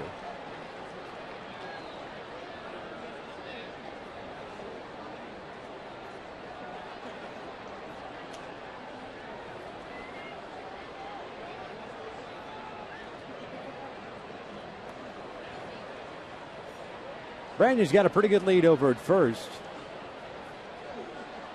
The 1-2. Just got a piece of it. And Cal remains at a ball and 2 strikes. And there's that slider that the Yankees want Nova to throw more often. Good little bite to it. Much more effective pitch against a right-handed batter because that late break to it. A curveball, you're still able to track it. Even if you're fooled enough, if you keep your hands back, you can still make consistent contact with that pitch. Well, if he could become more consistent with his fastball location, you'd really open things up with that slider. Quick throw over. Branyan's back.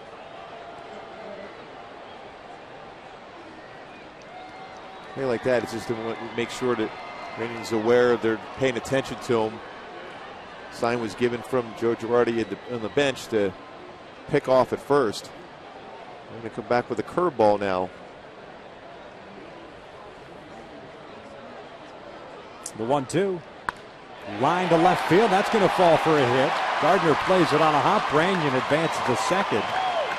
And there's that perfect example of what you were talking about, the curveball versus that hard slider. Yeah, he was fooled, but he's able to keep his hands back long enough and so strong that Mark Trumbo is he's able to hit that ball on the line, even though his body is fooled enough on. You see the hips are going to start opening up, but the hands stay back long enough to be able to hit a line drive with it. Slider, when your hips are open like that, very difficult for the hitter to hit a ball that hard. Consecutive batters reaching for the Angels here for the first time since the 4th. Jeff Mathis steps in. Mathis saw 1 pitch in the second, hit a fly ball to right. Takes a fastball just inside. It's 1 ball, no strikes.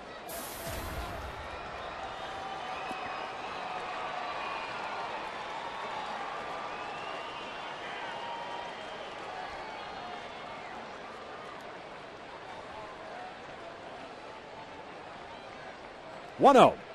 Fouled straight back.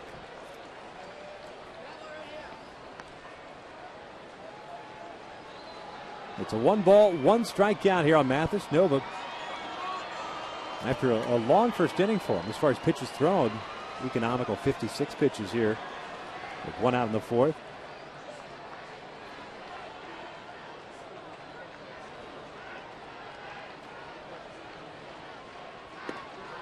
Missing outside, it's 2 balls and a strike. And those pitches are pretty close to being strikes, but with Martin set up on the inside part of the plate, missing locations, a lot of times you get some umpires that'll call it, but Mike Estabrook not calling that pitch, at least so far. Branyan at second, Trumbo at first. That one's outside, 3-1. And again, you're not going to get a borderline pitch when you're setting up inside and you throw the ball in the outside corner, even though it looked like it did catch the corner, but when a catcher reaches across his body to catch that ball, the umpire can assume it's not in the strike zone. The outfield for New York, very shallow all the way around. That's in tight. The bases are loaded for Peter Borges.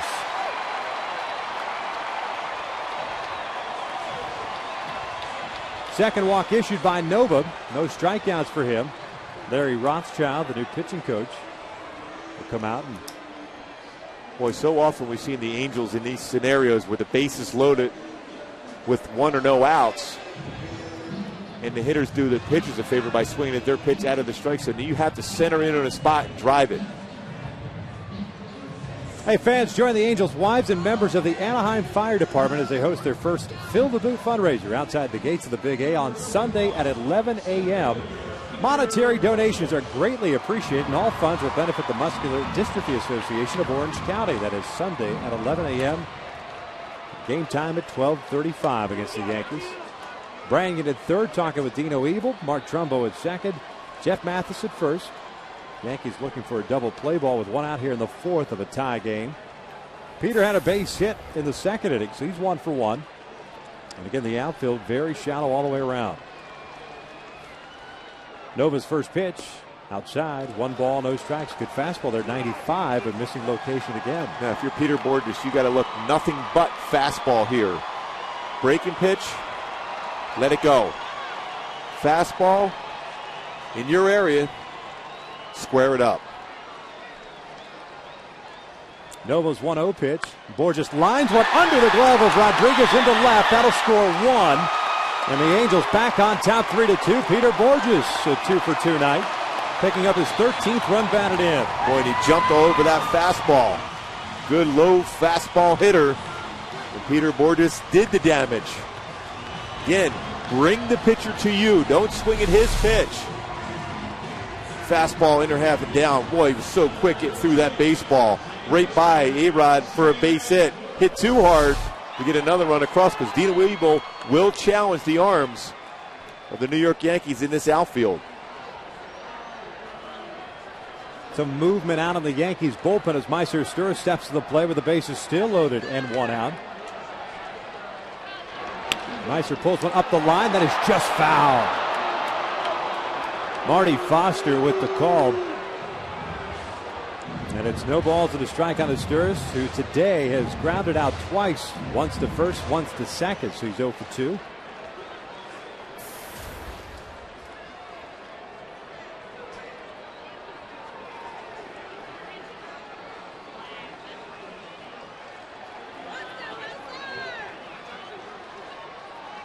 Oh, 1 upstairs.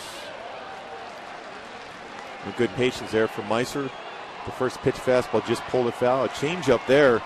Meiser very effective with the bases loaded. .340 career batting average, including 1 grand slam. And you want to look for fastball here. A lot of pressure on a pitcher to throw a strike. Fouled off to the left, and it's a ball and 2 strikes.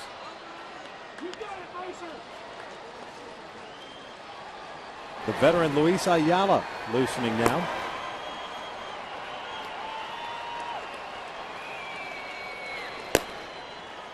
Signed by the Yankees as a minor league free agent in the offseason. 64 pitches thrown by Nova. The 1-2 to Asturias. He pulls this one foul off his foot. That slow breaking ball. Meiser just out in front of it.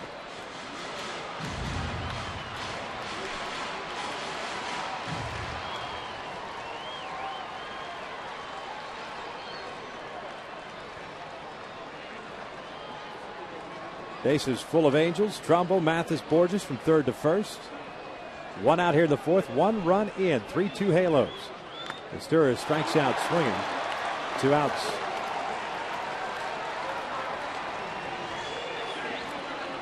And that's the thing. If you're a hitter up there, especially slow curveball, then you go fastball up. Tied him up in the inside part of the plate, but because of the eye level of the curveball, they went right back with the fastball, that same spot.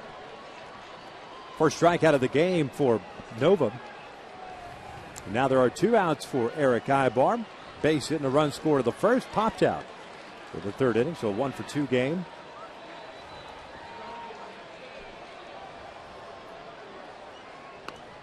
One ball, no strikes. Nova with 3 wild pitches coming in this game, has 1 already, so that's 4. Thing you keep an eye on, especially with the bases loaded here, man on third. While you work the count, put him in a pressure situation. Way too often of late, the Angels have had these opportunities, have not capitalized. They've gotten 1 run in, chance for multiple runs. 1-0, lifted in the air to left. Brett Gardner moving back on it. Will make the catch, and the Angels leave them loaded. However, he takes the lead on the Peter Borges RBI single. 4 in the books. Halos on top 3-2.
MLB All-Star ballot and enter or win a trip to the All-Star game. Compliments of Scott's. Top of the 5th inning, Halos up by a run. It's 3-2. Jared Weaver at 89 pitches as we start this 5th inning. We'll face 1, 2, and 3. Jeter, Granderson, Teixeira.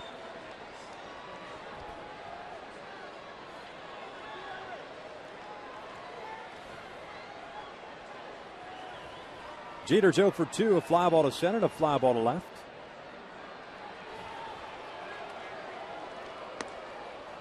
The breaking pitch a little bit high, and it's 1 ball, no strikes.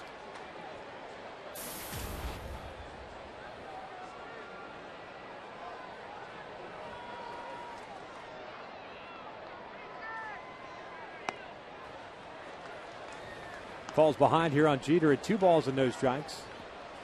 The Yankees with 3 hits off Jared. His 5 strikeouts, but 3 walks. Leadoff walk coming around to score in the 4th inning.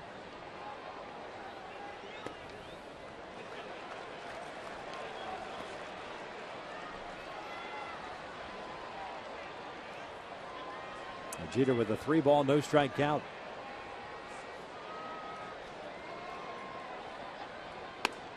That's a 4-pitch walk. The second consecutive inning that Jared has issued a leadoff walk. Brings up Granderson. Aerial coverage provided by Goodyear. Everything Goodyear has learned, making tires that go the distance, inspires what they roll into yours.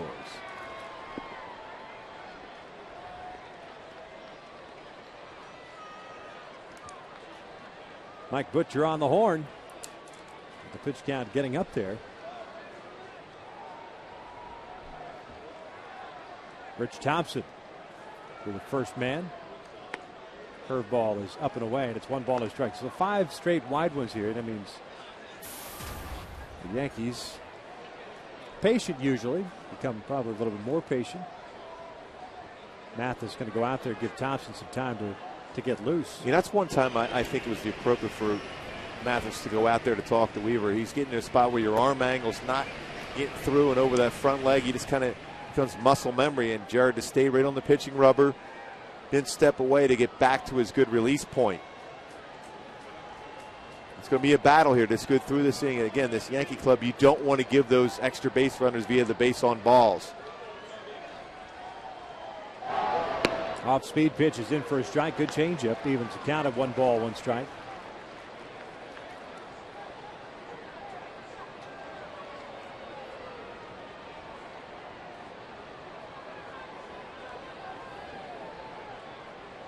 Cayaspo playing in at third base. Granderson takes a curveball for a strike. 1-2. Curtis 0 for 2 with a fly ball to right and a strikeout. Again, when you see that slow curveball up at that plane of the strike zone, you're more apt to think about trying to elevate a fastball here now.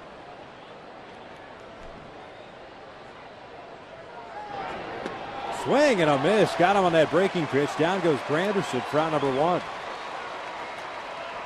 A steady diet of off-speed pitches to Granderson the last 2 at-bats. Just pulled the string on the straight changeup. A great arm action on that pitch. Boy, as a hitter, you think the way he's throwing that ball, it's going to be a fastball. Ends up being a changeup.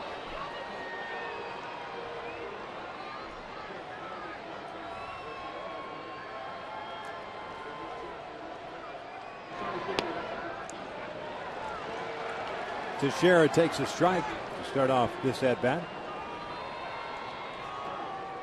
Well, a great differential between pitches throughout this game for Jerry Weaver. 68-mile-an-hour curveball and 94-mile-an-hour four-seam fastball. Changing speeds against this Yankee club. That'll leave it a count of 1-1. Teixeira's 0 for 2 with a ground ball to second and a fly ball to right. Jeter over at first base with a leadoff walk. Boy, Kevin Long going over each and every pitch, each sequence to see if Jerry Weaver has fallen into a pattern. 100 pitches now for Weave.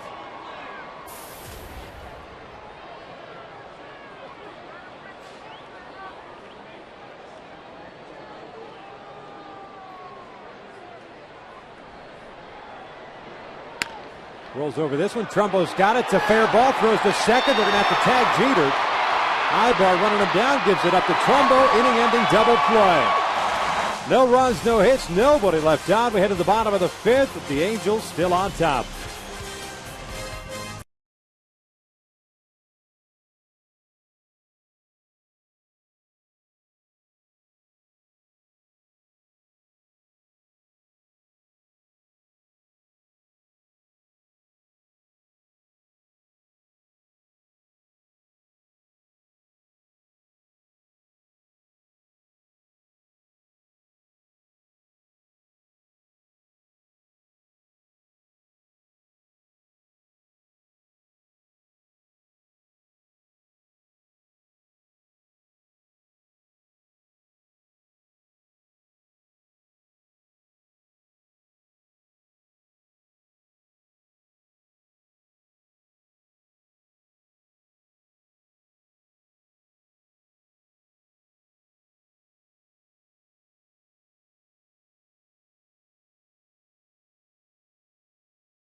is a 3-2 Angels lead. Go back to the top of the inning. How the inning ended.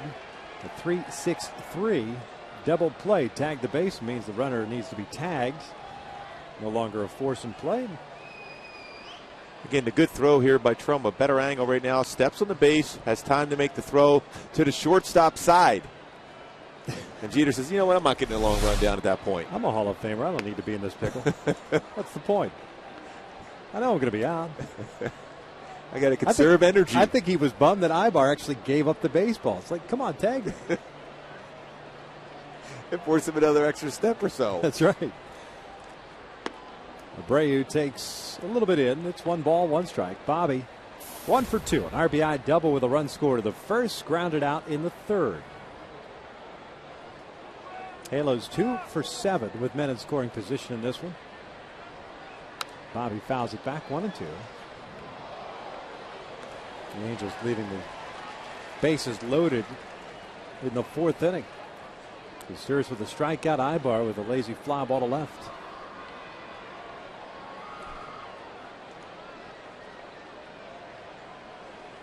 See how easy it would be to call a game from the blimp? Oh, it'd be a piece of cake. That looked like a very fast pitch.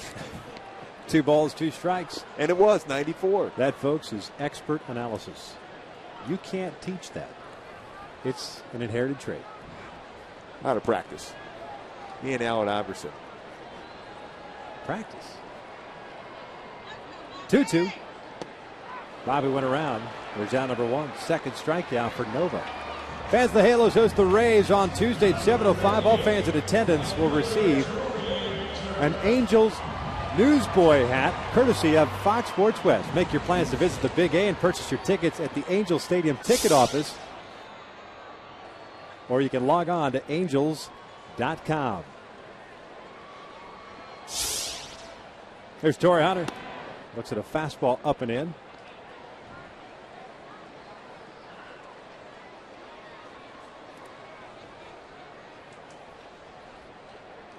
Torrey's walked and grounded out. He's 0 for 1. Lifts a fly ball down the right field line, tailing into the seats. Evens a count of 1 ball, 1 strike. Well, it seems like Torrey's been pulling off the baseball since that 2 home run game in Kansas City. He's got to get back to that swing in which he was so effective in Minnesota. And before the Halos left for that road trip, to staying back, driving the ball to the right center field.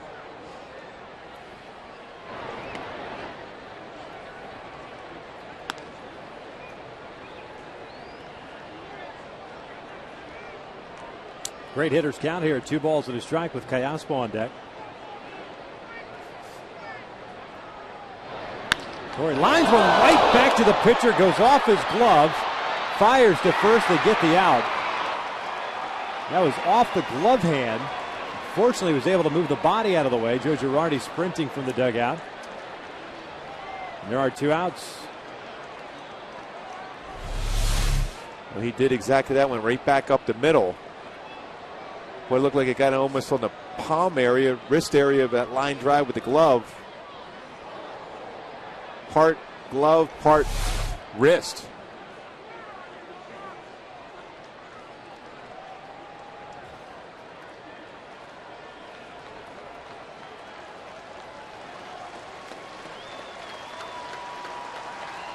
Going to get a chance to throw a warm-up pitch considering he got hit on the glove hand.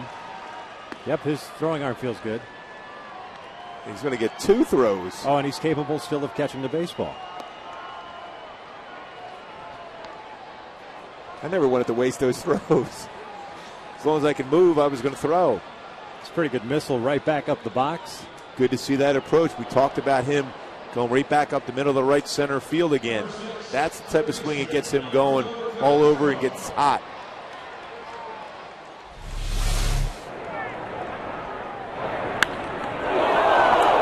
Boy, I always like when we have the replays of line drives back up the middle. It always brings back some fond memories.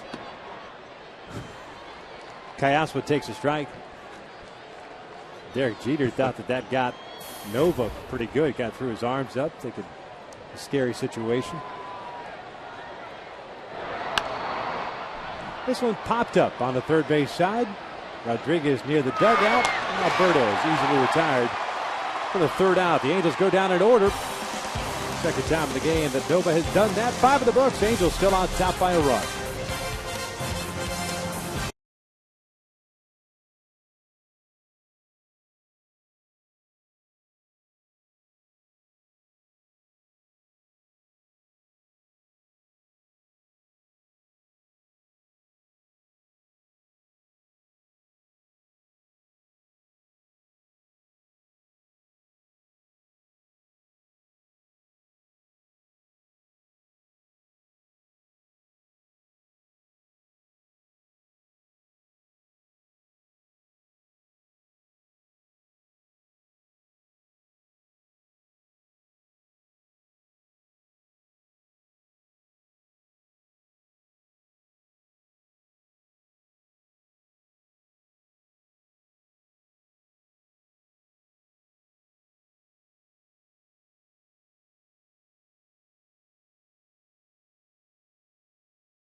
Sixth inning now. It's time for the Coors Light freeze cam. Russell Brandon said, who needs a whole bat? Shatters the bat, gets it into left field. And Nova has to get out of the way of a bat and a baseball today.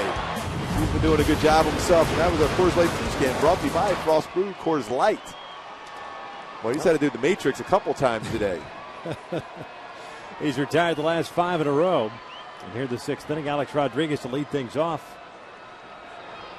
First pitch is down and away. 1 ball, no strikes. Weaver now at 102 pitches. He's faced A-Rod to lead things off twice. Gave up a double in the second inning. He scored a run. Gave up a leadoff walk in the fourth and scored a run. And more than likely, Jared's last inning.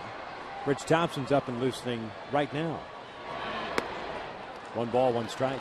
Boy, Mike Scioscia would love to see Jared have a clean inning, get 3 outs, and only need 9 outs out of the bullpen.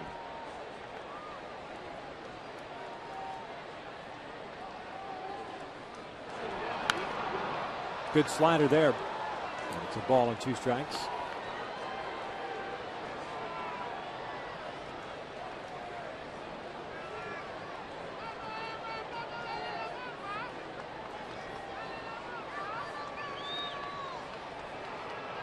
And the 1-2. Swing and a miss. Down goes Alex. A little better slider there, and there's out number 1. Hey, Sunday NASCAR on Fox moves to Kansas, where Greg Biffle will try to win his 2nd straight race at the Kansas Speedway and take home his first checkered flag of the year. Coverage of Sprint Cup Series racing from Kansas begins Sunday with the pre-race show delivered by Pizza Hut at 9:30 a.m. Pacific in high def on Fox.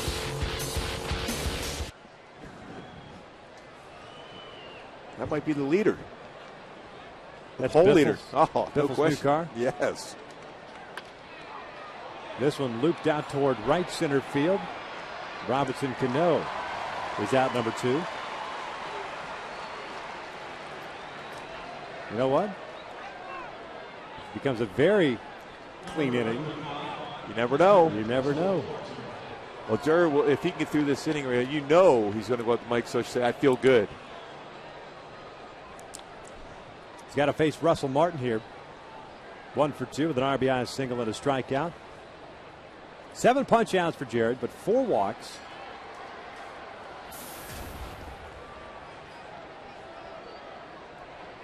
Career high in a game for Jared. He tied that mark. Martin swinging at the first pitch. Trumbo is over into foul territory. How about that? Maybe he is coming back out for the 7th. Russell Martin did his part. Thank you, Russell. We appreciate it. We head to the bottom of the 6th inning. Angels still on top, 3-2.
Get your game on by El Pollo Loco. Now for only $5 at El Pollo Loco, get one of our 5 tasty combos. They are the combos other combos wish they could be. Catch them before they are gone. And by Time Warner Cable. Halo still up by a run 3-2. Don't forget tomorrow it is game 2 of this 3-game set. 6:05 start. CC Sabathia going for the Yankees, and the Angels making a pitching change.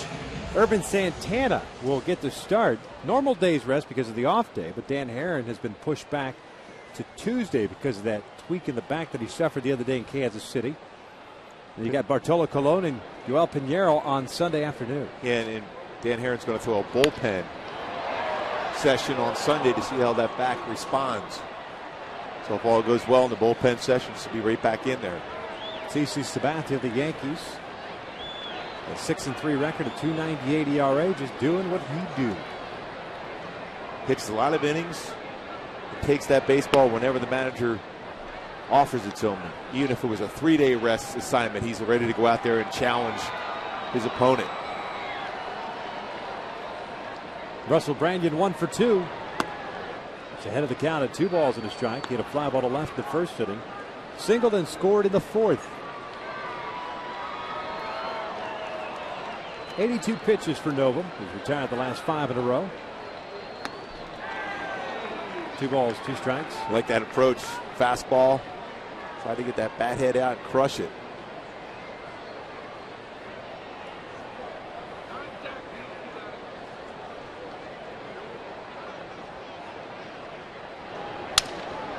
Branyan breaks his bat for the 3rd time. This one's going to stay on the field for Alex Rodriguez. 1 out. Branyan 1 for 3. Make that 6 in a row. Retired now by Novum. Here comes Mark Trumbo. Mark had a base hit to left field with the 4th. A 1 for 2 game. Remember that last at bat, first pitch fastball inside. He took that pitch. I wonder if he's going to jump all over this one if he goes back inside with that fastball. First pitch slider. 1 ball, no strikes.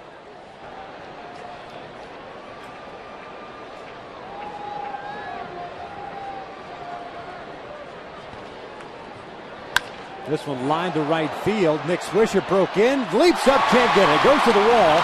Trumbo on his way to second. That's how hard that ball was hit. But Swisher, once he took that one little step into his left, retreated quickly, couldn't come up with it, and that's the 10th double of the year for Trumbo. He's probably looking up. How does a right-handed batter hit a ball like that the other way? Trumbo is so strong. Even if he's fooled on the pitch, he's able to still get his hands through. Oh, he's got great power. And the thing he does so well, he stays back on that baseball, even if it's elevated, hits it hard on the middle part of the bat. Jeff Mathis chops one toward the middle. Derek Jeter's got it from the outfield grass. Mathis is retired for out number 2. Trumbo advances over to third.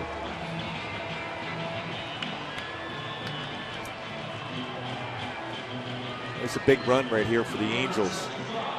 You want to add on against this Yankee club, just distance yourself from them. With a lot of power throughout their entire lineup. You want to keep scoring if you can. Peter Bourne has had a nice game so far with a couple hits, including that big RBI base hit with the bases loaded. Peters 2 for 2 with a stolen base and an RBI. Takes a curveball for a strike. Alex playing in on the grass at third base to share near the cut of the grass at first. And the outfield very shallow. Chopper to short. Jeter's got it on 2 hops. The Angels with another man in scoring position. We're through 6. Angels still on top 3-2.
top 3-2. Jared Weaver back out on the mound, coming off a 1-2-3 6th inning.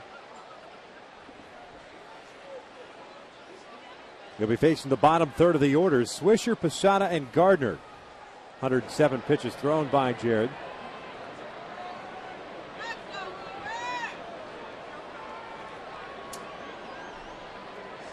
Swisher today, 2 walks.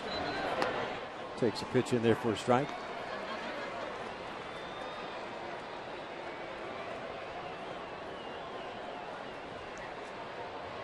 No official at bat for Swisher.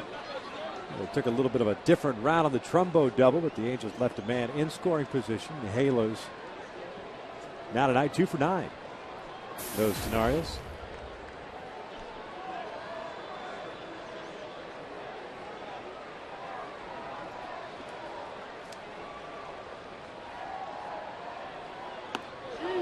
Two balls and 1 strike. Rich Thompson's ready to go in the pen. Hisanori Takahashi now up and loosening.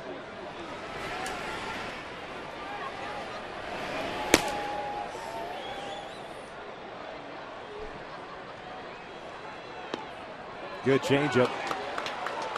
Swisher doesn't like the call by Mike Estabrook, but he followed up that fastball up and in with a changeup on the outside corner. They talk about going from north to south on a pitch.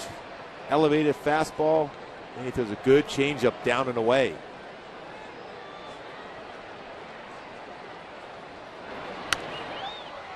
Fouled off to the left. And you see how late he is on that fastball, too, because of that last pitch, that changeup, and the pitch prior to that, up and in on the fastball.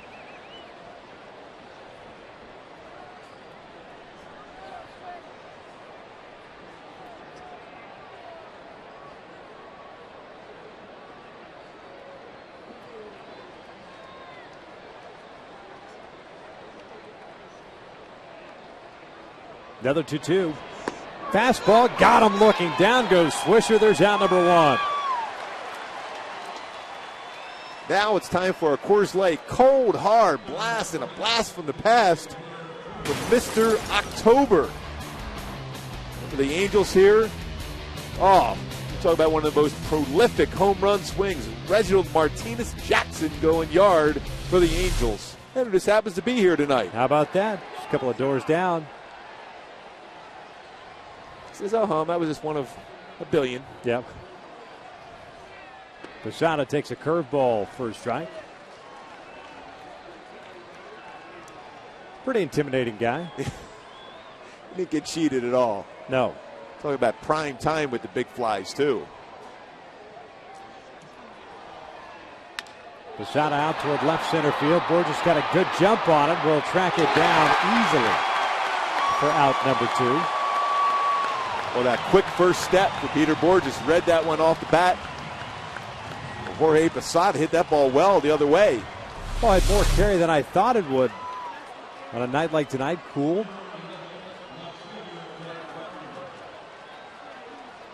He said, yeah, I know. I know he was going to get it. So 2 outs and nobody on for Brett Gardner, the left fielder.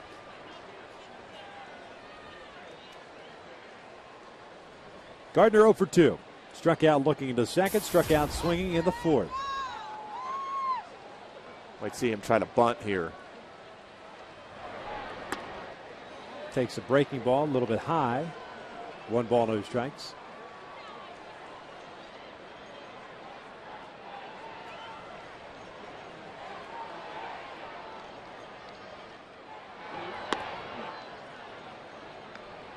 Two 2-0. Halos needing a victory tonight to maintain their deficit in the West. They're 2.5 back. Texas pounded Cleveland 11-2 earlier today. 2-1. Seattle over Tampa again today. Seattle's been on fire. All of a sudden hitting the long ball too. Beat up James Shields yesterday. They're up 7-0 in the bottom of the 7th. Oakland lost to Boston 8-6 out at Fenway. 2-1. Gardner pops it up to shallow left. Bobby curling around toward the foul line is there. Jared Weaver, how about that performance? 118 pitches, considering the way things started. We got through seventh. Seventh inning stretch time here, and the Angels still on top.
Wireless. Pitcher Mike Witt made his debut for the Angels at age 20, and in 1984 threw the only perfect game in Halo's history. You can even see it on tape. After the sixth inning, everything became a cocoon around me of about 4 or 5 feet. Just come in, sit down, shut up with every call. And my brain's just going, zzz. But I didn't have to think too much because Witter had curveball from hell that night. I mean, it was incredible.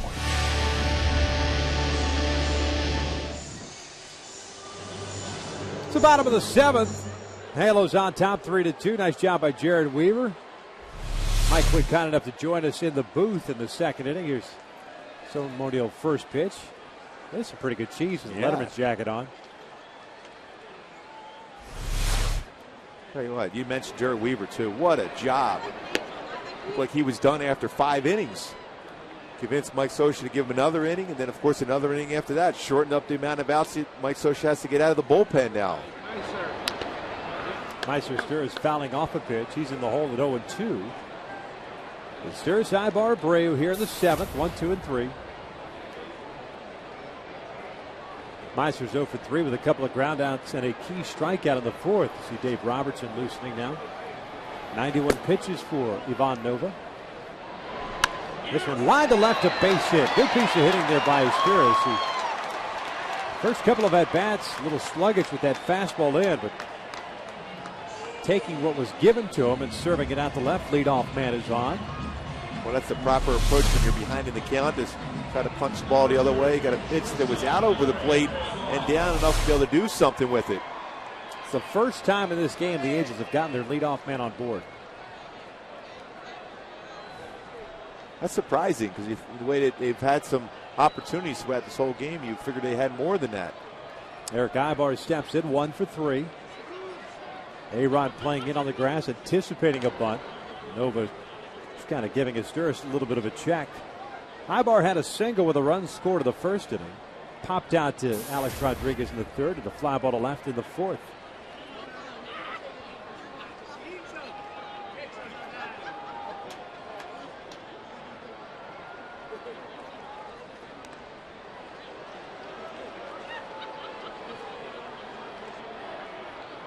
Couple of throws over to first base. Here comes Joe Girardi. To give his reliever more time to get ready.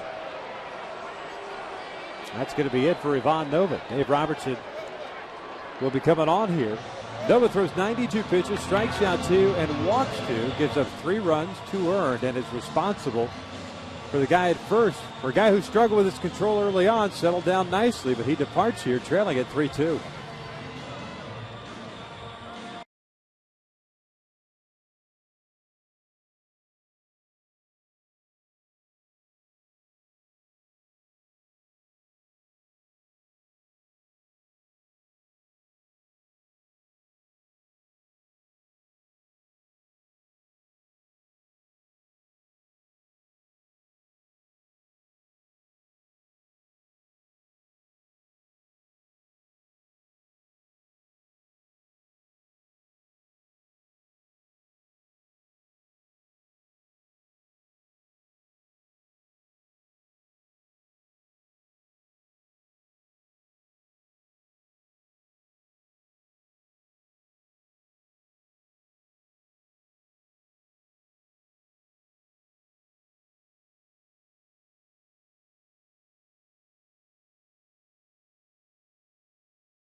Available in your grocer's freezer. Remember, you'll never bite a burger better than a Bubba. Bubba Burger. And by your Southern California Toyota dealers. Let's take a look at our Farmers Insurance report card as Dave Robertson warms up here for the Yankees. The Angels 2 runs in the first inning. Bobby Abreu had an RBI double. He also scored a run. Jared Weaver, 7 innings, 3 hits, 2 earned, 8 strikeouts, looking for that first win since April 25th. Mike Scioscia, 100th career game against the Yankees, 54-45 record. Mentioned Dave Robertson. He's on for Ivan Nova. Robertson this year, 1-0 record, a 1.27 ERA, pitching in his 25th game. 16 hits allowed, 35 strikeouts in 21 1/3. He's got a good fastball, 90-94, a very good curveball, which is his out pitch, and a changeup. Facing Eric Ibar with Asturis at first. Meiser takes off. Ibar fouls it off to the left. Hit and run situation on. Meiser will head back over to first. 6+, 1 batter for Ivan Nova. Talking with A.J. Burnett. 8 hits, 3 runs, 2 earned. 2 strikeouts, 2 walks. A very nice job as far as establishing the fastball, then mixing that slider in. Very good curveball, some changeups.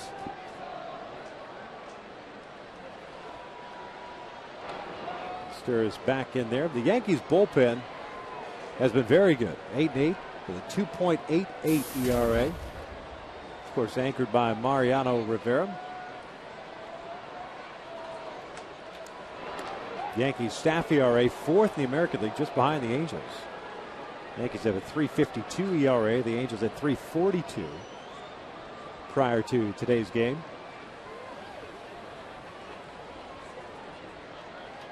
Good lead for Meiser at first. The 0-1. It's 0-2. Rick Gardner very shallow and toward the left field foul line. Granderson extremely shallow and toward the left center field gap. And Swisher straight up in right field. 0-2 pitch. Called strike 3. Ibar took a couple of fastballs there. There's out number 1. It looked like a couple pretty good fastballs to hit. I think he was full looking for that curveball or something, because that's a fastball that he generally jumps on.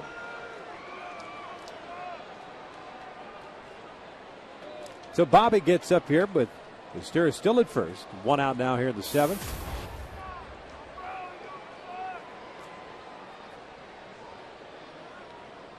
A 1-for-3 game with his 15th double of the year in the first inning. Notching his 25th run batted in.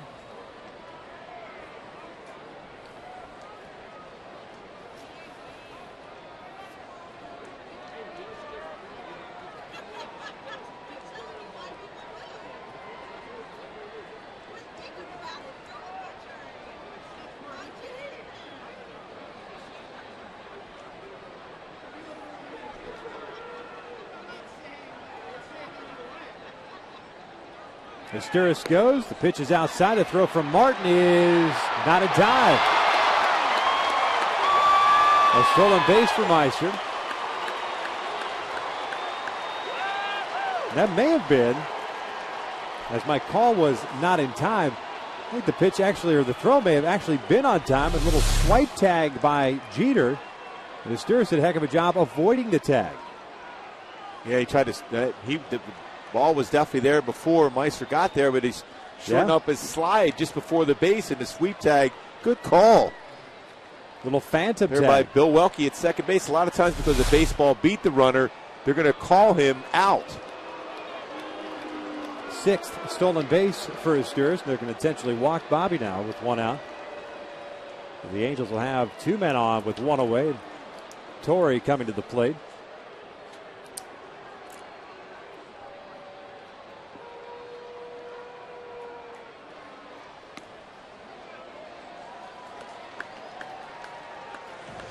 Thing about Joe Girardi, he's a guy that goes by the book. He's constantly looking at numbers. Bobby Abreu given that intentional base on balls to be able to put Torrey up there against Robertson. Right-hander versus right-hander.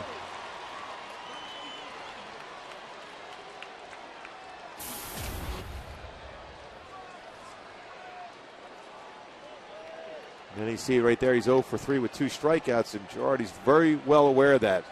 He's constantly going in there looking at the printouts. Breaking pitch. 0-1. Torrey with 11 runs batted in over the last 12 games. 0 for 2, however, in tonight's game with a walk and a couple of ground outs. Although one of the fifth inning was more of a liner that went off the palm of Nova. Nova picked up the baseball and retired Torrey. 1 ball, 1 strike. Russell Martin kind of holding the pose there for Mike Estabrook.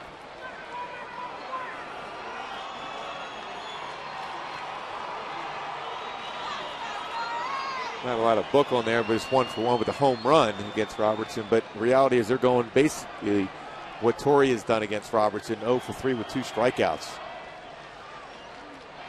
Up and in, 2 balls and a strike.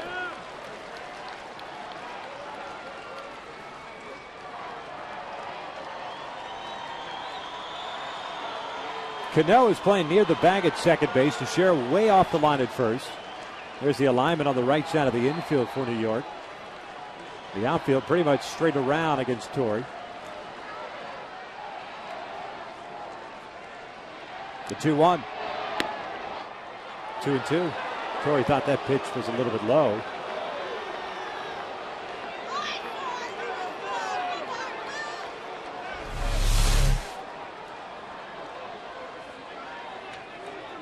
Just catches that corner of the strike zone. Borderline, that's for sure, but mislocation. Russell Martin wants that fastball away. The strike, nonetheless, down in the strike zone inside. Foul off to the right, so the count remains at 2 balls and 2 strikes. Estabrook has done a pretty decent job on both sides. Fairly consistent. Yeah, I think he's been very consistent. I mean, he's not going to give you, he has not given a lot of low pitches, except for that one prior to that to Torrey Hunter, but he's been both sides of each team's getting the same exact strike zone. He's been calling the breaking ball. He's been calling the pitch inside also. Another 2-2. Boy, really deliberate with that breaking pitch. Often wonder when I'm watching him over the years if he does indeed tip, whether it's a fastball or a curveball. From this angle, you can see the difference, but down at the batter's box, slightly different. That one never even had a chance to be a strike. So it's a full count. Callaspo on deck. The Angels with Asturis at second and Abreu over at first. Meister with the leadoff base hit. Ibar the strikeout. Asturis with a stolen base and Abreu with the intentional walk. Runners go. The 3-2 is a called strike 3, and it's a strike him out, throw him out, inning-ending double play. Torrey says that pitch was down low, and now he's arguing with Estabrook. So instead of a walk in the bases loaded situation, it's an inning-ending double play. We've got 7 of the books here at the Big A, and the Angels still on top 3-2.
what they roll into yours. Great shots all night long by the Goodyear Blimp. We thank everyone that is aboard the airship that Gooby wants to jump on. Oh, yeah, and I love that view of the freeway. There's probably no road construction either, I'm sure. No chance. New left fielder for the Angels, Reggie Willits, takes over for Bobby Abreu. New pitcher on the mound is Scott Downs. He'll be facing the top of the order here. Jeter, Granderson, and Teixeira pitching in his 20th game. 3-2 mark, a 1.59 ERA. Scott pitched on Wednesday. Ended up taking the loss when Butler hit that home run. Lasted 2/3 of an inning. Derek Jeter 0 for 2. Fly to center, fly to left, and a walk. First pitch down and away. Jared Weaver tonight, 7 innings. 8 strikeouts, 4 walks, 2 runs, both earned. 3 hits allowed.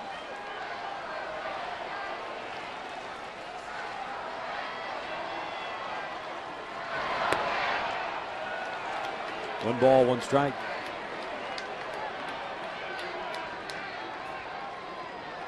And by the way, in case you're wondering, we did see the pitch thrown to Torrey Hunter that was a called strike 3 that resulted in a strike him out, throw him out double play. It did catch the bottom part of the strike zone, according to Fox Tracks. Chopper over to second as Sturis has it on 2 bounces. One away. Fans follow the Angels at foxsportswest.com/Angels. Log on and catch Joe McDonald's one-on-one with Mike Soshin. Be sure to vote for the Angels poll question. What do you dislike most about the Yankees? Wow, Let's this just is a go tough straight up negative. The city, the crazy money, the brash attitude, the championships. Oh, my.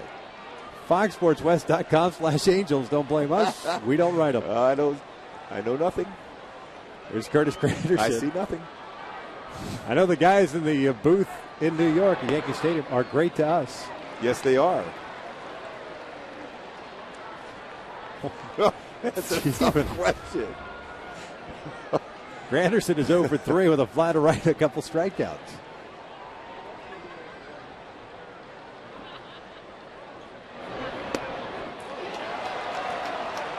No balls, 2 strikes.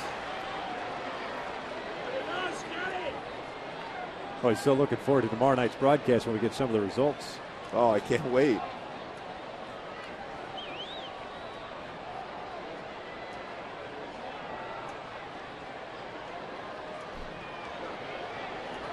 Oh, 2. Granderson lays off the breaking pitch. 1 ball, 2 strikes.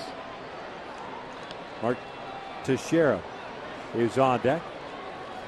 Hector Noesi, the right-hander. Boone Logan, the lefty.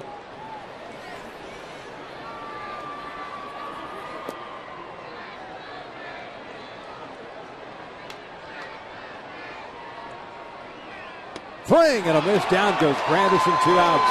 Great job by Scott Downs as Granderson kept trying to talk to himself, trying to stay back. He tapping his leg to make sure he keeps that front hip in, but he's unable to do so with a good arm angle on this breaking ball. Hips flying out, hits that outside corner.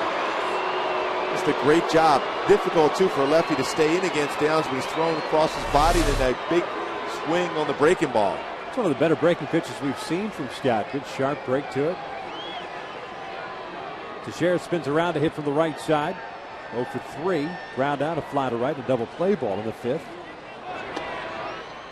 Scott missing down and away. Mentioned early in the game, Teixeira from the right side of the plate this year, better than the left. Obviously, slightly fewer at bats. He's 19 for 67, a 284 average. 5 home runs and 13 runs batted in from the right side. On the corner to even the count. Good pop on that fastball, 89. The tailing action on the outside corner.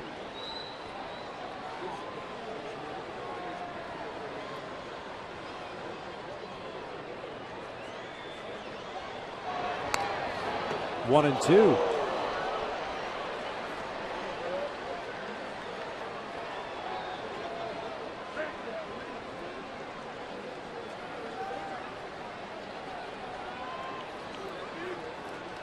Halos in the bottom of the 8th inning. Callasco, Branyan, and Trumbo. Dave Robertson would seem would be done after 1 inning. And a couple of strikeouts with the 2 guys going in their bullpen. It's 2-2 now. Well, you can see the difference of the 2 batters with Mark Teixeira and, of course, A-Rod on deck. A-Rod more of a front side hitter, and Tex is a guy that's a back leg hitter, drops the back leg, always susceptible to a high fastball. Now, he's always patient at the plate, but if you can rush the fastball up there, you can get him.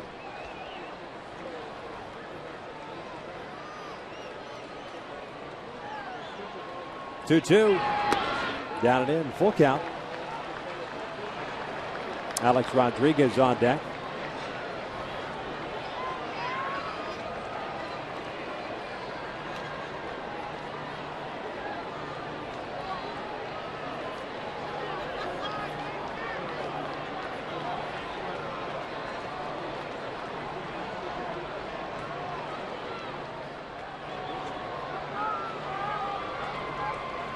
Payoff pitch. The Sheriff draws a 2-out walk. It'll bring up Alex.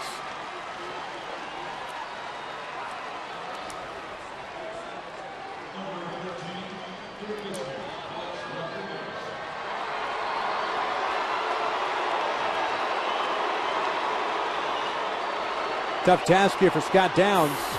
It's Alex Rodriguez, 7 for 17, or Alex, I should say, 7 for 17 against Downs. A home run, a couple of strikeouts.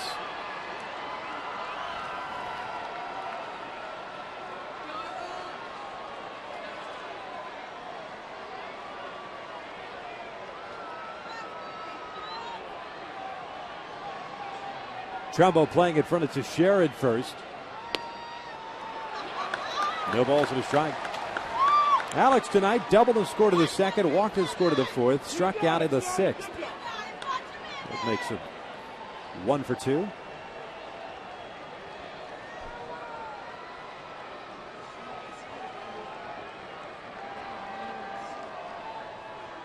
Outfield deep with Alex in the batter's box. It's 1 ball, 1 strike.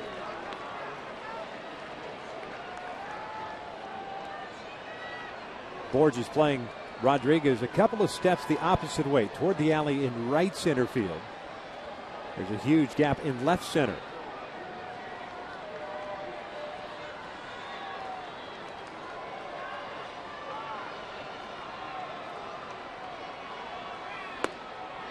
They want an appeal. He went around. It says Marty Foster. It's 1-2. Good idea. You're going to have to make him swing the pitch out of the strike zone if you can.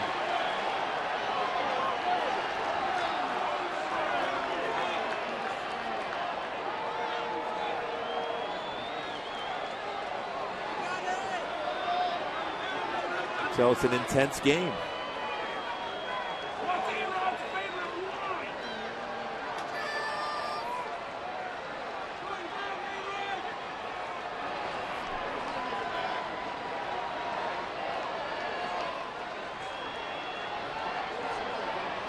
A 1 ball, 2 strike count with 2 outs. Down and in. Evens a count of 2 balls, 2 strikes. Good spot with that pitch.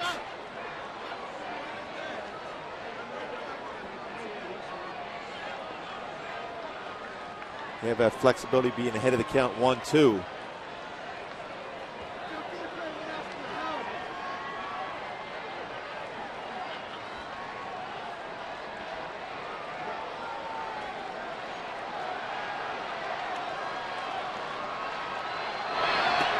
A full count. Teixeira will be off of the pitch. That's the one drawback about being 3-2. Gives Teixeira a better opportunity to get a running start.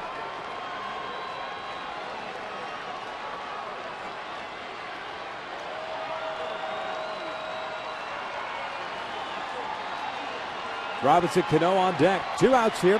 Downs got Jeter to ground out. Granderson to strike out before walking Teixeira. And now going 3-2 on Alex Rodriguez.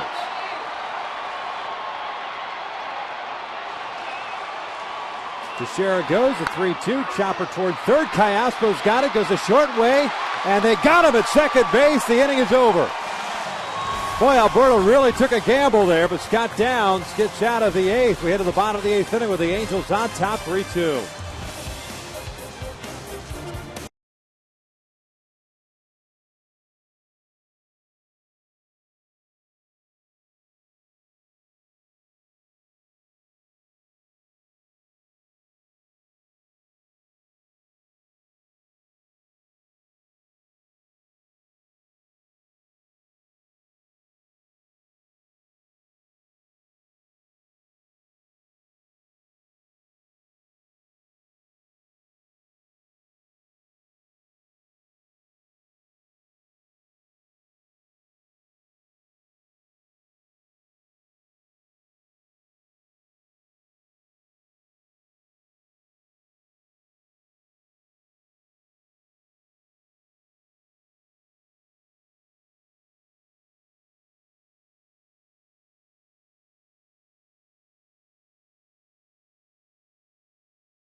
here against a new pitcher. It's Boone Logan. Left-hander comes on in place of Dave Robertson. Did a nice job in his 1 inning of relief. Logan pitching in his 21st game. He's got a 4.15 ERA, a 1-2 record. He's given up 14 hits in 13 innings, 7 strikeouts and 5 walks. Good fastball, too. 91 to 95 curve slider and a split finger fastball.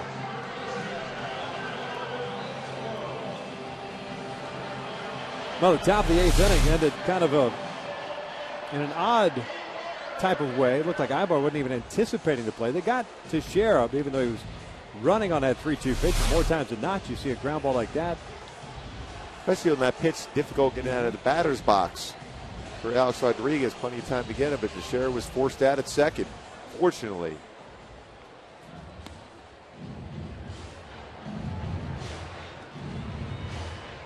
So Cayaspo, Branyan, Trumbo, the scheduled 3 guys.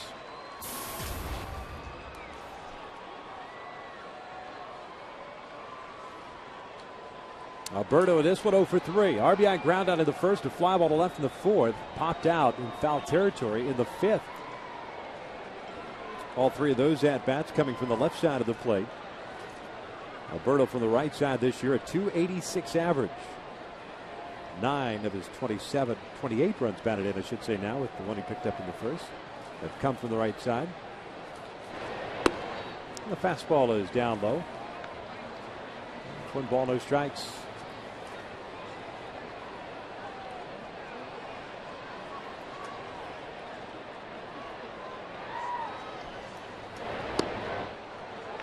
A great location on that fastball, down and away. It evens the count on Cayaspo at 1 ball, 1 strike.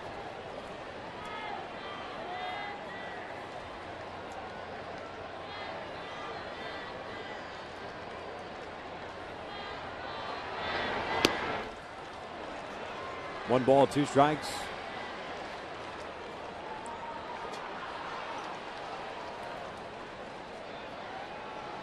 Logan last year, 2-0 record, a .293 ERA, and 51 relief appearances with the Yankees last year. Very good against left-handed batters last season, limiting them to a .190 batting average.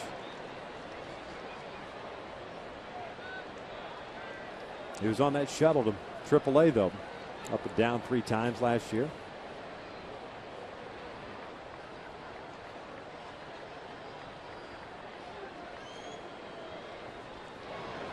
Cayaspo lining one towards short, and it's past Derek Jeter into left field, and the leadoff man is on board. Now it's time for our Land Rover performance. Peter Borges, throughout this game, been a big part of this offense. First at bat, base hit by Derek Jeter, steals a bag. Real good jump there, good read. Then, of course, here with the bases loaded, got himself a fastball and a fastball count and delivers with the bases loaded score in Russell Branyan. That was a Land Rover performance, Peter Borges. Well, the Angels send up Bobby Wilson to pinch hit for Russell Branyan, and once he was announced, Joe Girardi made the move to the pen. So Boone Logan is done. We've got a pitching change here at the Big A. Nobody out here at the bottom of the 8th inning. Angels looking for insurance.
Angels up 3-2.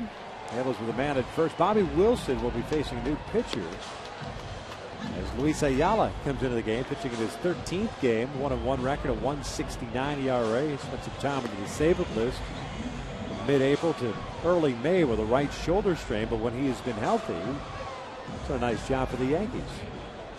He's got a good fastball that moves. Pretty tough arm angle he throws, especially against right-handed batters. Bobby Wilson probably be asked to bunt here, although Mike Scioscia's not afraid to put a potential hit and run on if he feels confident enough that Bobby could put the ball in play. Callaspo over at first. Rodriguez in on the grass at third. Bobby Wilson bunts it foul. And Alex really came charging in hard on that. That's one of those plays. Bring the bad little butcher boy play. Yep. At least to keep him honest over at third. Not to obviously do anything negative toward him, but he really was busting it hard. Ayala's been around a while. With the Expos, the Nationals, the Mets, the Twins, the Marlins, now the Yankees. Runner goes, the hit and run is on, and ground ball to second. Callaspo advances to second base, so it works. There's out number one. Man in scoring position now for Mark Trumbo. And Mike Scioscia has a lot of confidence in Bobby Wilson to put the ball in play on that hit and run scenario.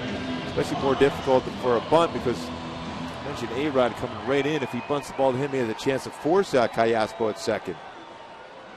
It's a big run right here.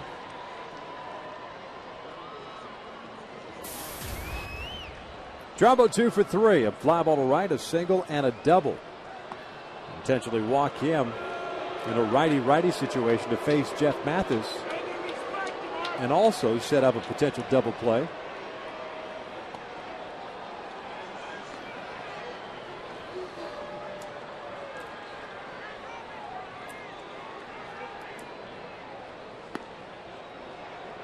Ayala's pretty firm on his pitch outs here. I still think you try to stay the same anyhow from what your regular windup. Throw it the same way. That's why you see pitchers make mistakes when they slow down and just try to aim the baseball.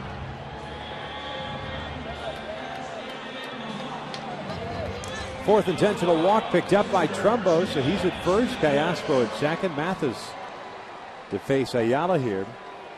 Jeff 0 for 2, a fly to ball to right. A ground ball to short, did pick up a walk in the fourth inning against Novum. Gave up 3 runs, 2 earned on 8 hits in his 6+ innings.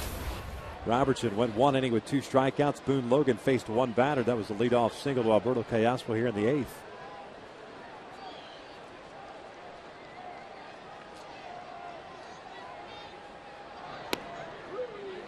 Sinking fastball on the inside corner, 2-1.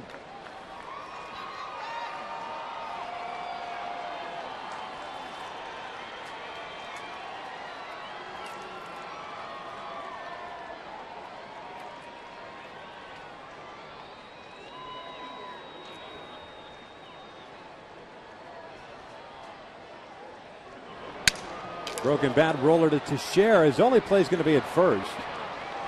And so there are 2 outs with Callaspo advancing to third and Trumbo now to second.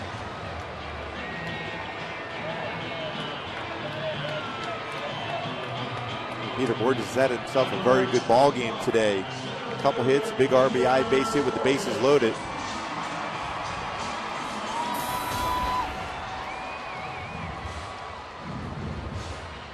Two for 3 with a couple of singles and an RBI. And the Angels, of course, trying to get some insurance. Have a 1-run lead here. Jordan Walden getting ready for the 9th inning.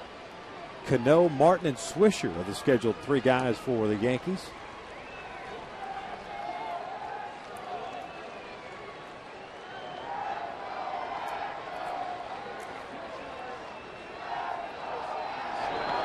And that hits Borges and loads him up for Mysler Sturz.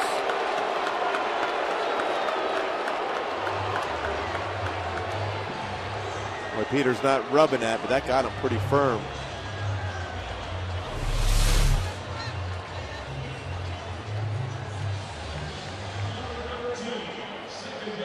Running fastball, no way to get out of the way, hit him right in the hip.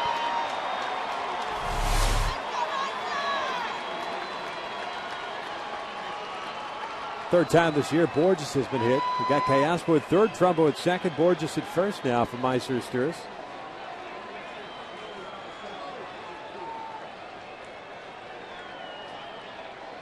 Meiser had a base hit in the seventh. He's 1 for 4 as he pops it up.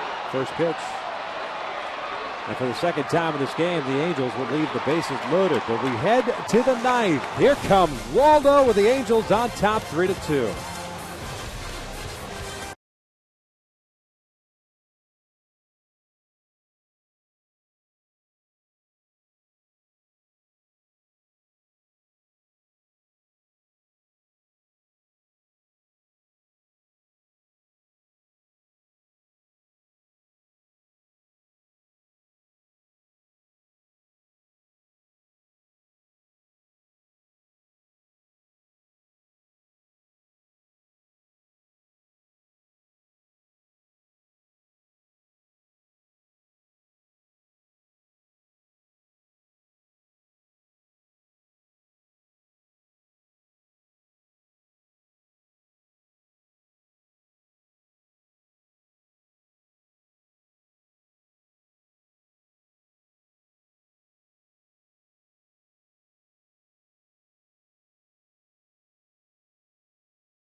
Set against the Yankees. Angels on top by the score of 3-2. Jordan Walden has come into this ball game to try to close things out. And Jared Weaver anxiously hanging out at the clubhouse and hoping it would be his first win since April 25th. Boy, and again, back to Jared's performance. What an outstanding gutty performance for him. A lot of pitches early in the ball game. 27 in the first inning, 26 in the second inning. Looked like he was going to be done through 5, but gave Mike Socio 6 extra outs out of the bullpen to shorten for the bullpen use. Scott Downs did a nice job getting through that inning, and now here it is for Jordan Walden to try to close it out. You'll have to face Robinson Cano, Russell Martin, and Nick Swisher. Cano tonight 0 for 3. Ground out and a couple of pop-ups. Scott Downs went 1 inning. 1 strikeout, 1 walk. His first pitch is inside for ball 1.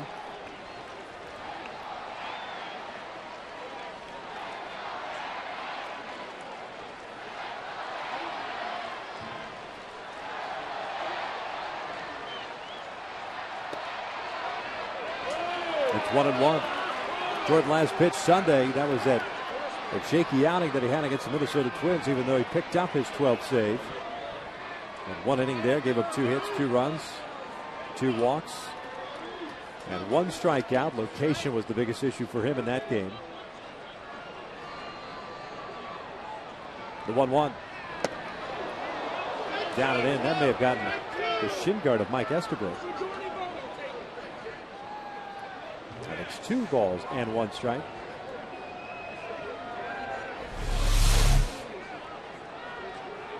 Sure enough. Boy, overthrown that pitch. Math is setting up away. You can stay within your mechanics. If you're Jordan Walden, your stuff is outstanding. Misses inside.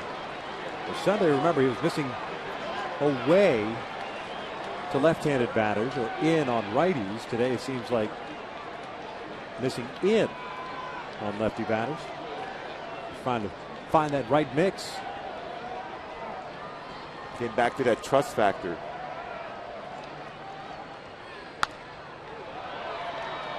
Cano hacking 3-1. Late on that 97-mile-an-hour fastball. It's full count.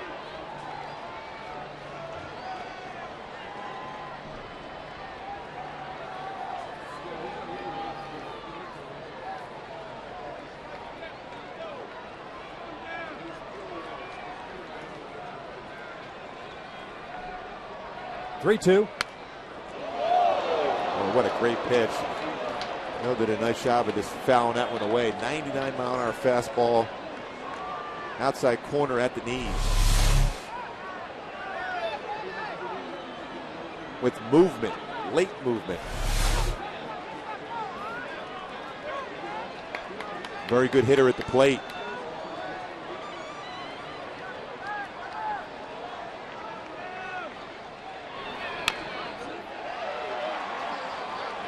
Cano fouling that one off his leg.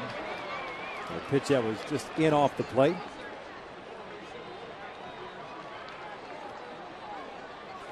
So a full count again. Reset and do it again for Jordan Walden.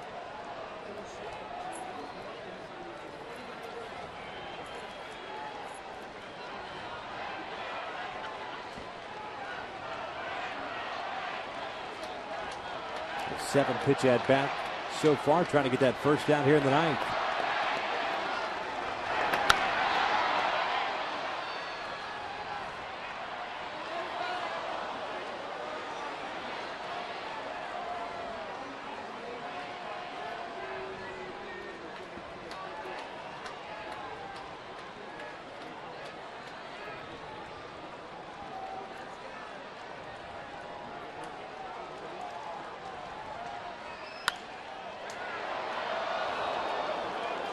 Cano seems to be getting a little closer and closer to timing that fastball. Yeah, especially when it's up.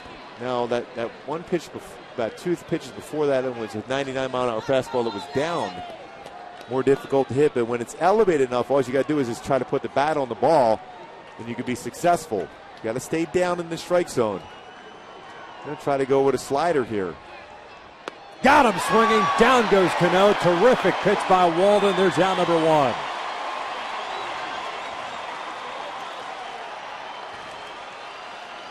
Boy, it takes a lot of guts after all those fastballs. You see a hitter late, but then all of a sudden starting to time it, then have that confidence in yourself. And, of course, Mathis going with him here with that nice, tight slider.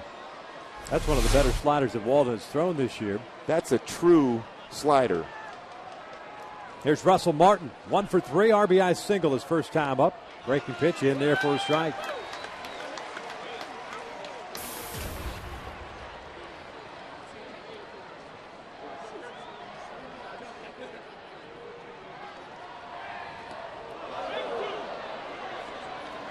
Slightly overthrew that one. He had a good one there, the Russell Martin, too. Then that one tried to do too much with it. And now you got a perfect opportunity. Go fastball. Keep it down. Outer half. Chopper to short. Ibar's got it. 2 outs.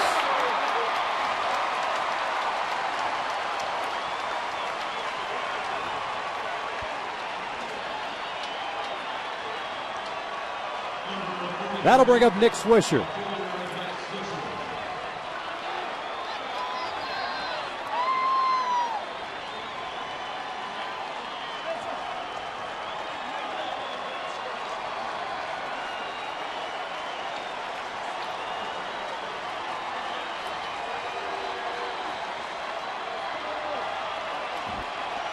Swisher with 2 walks and a strikeout.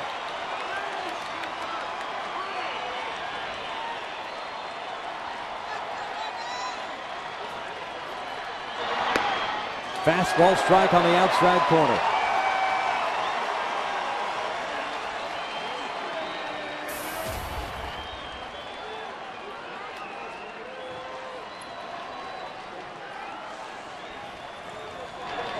Breaking pitch, inside corner, 0-2.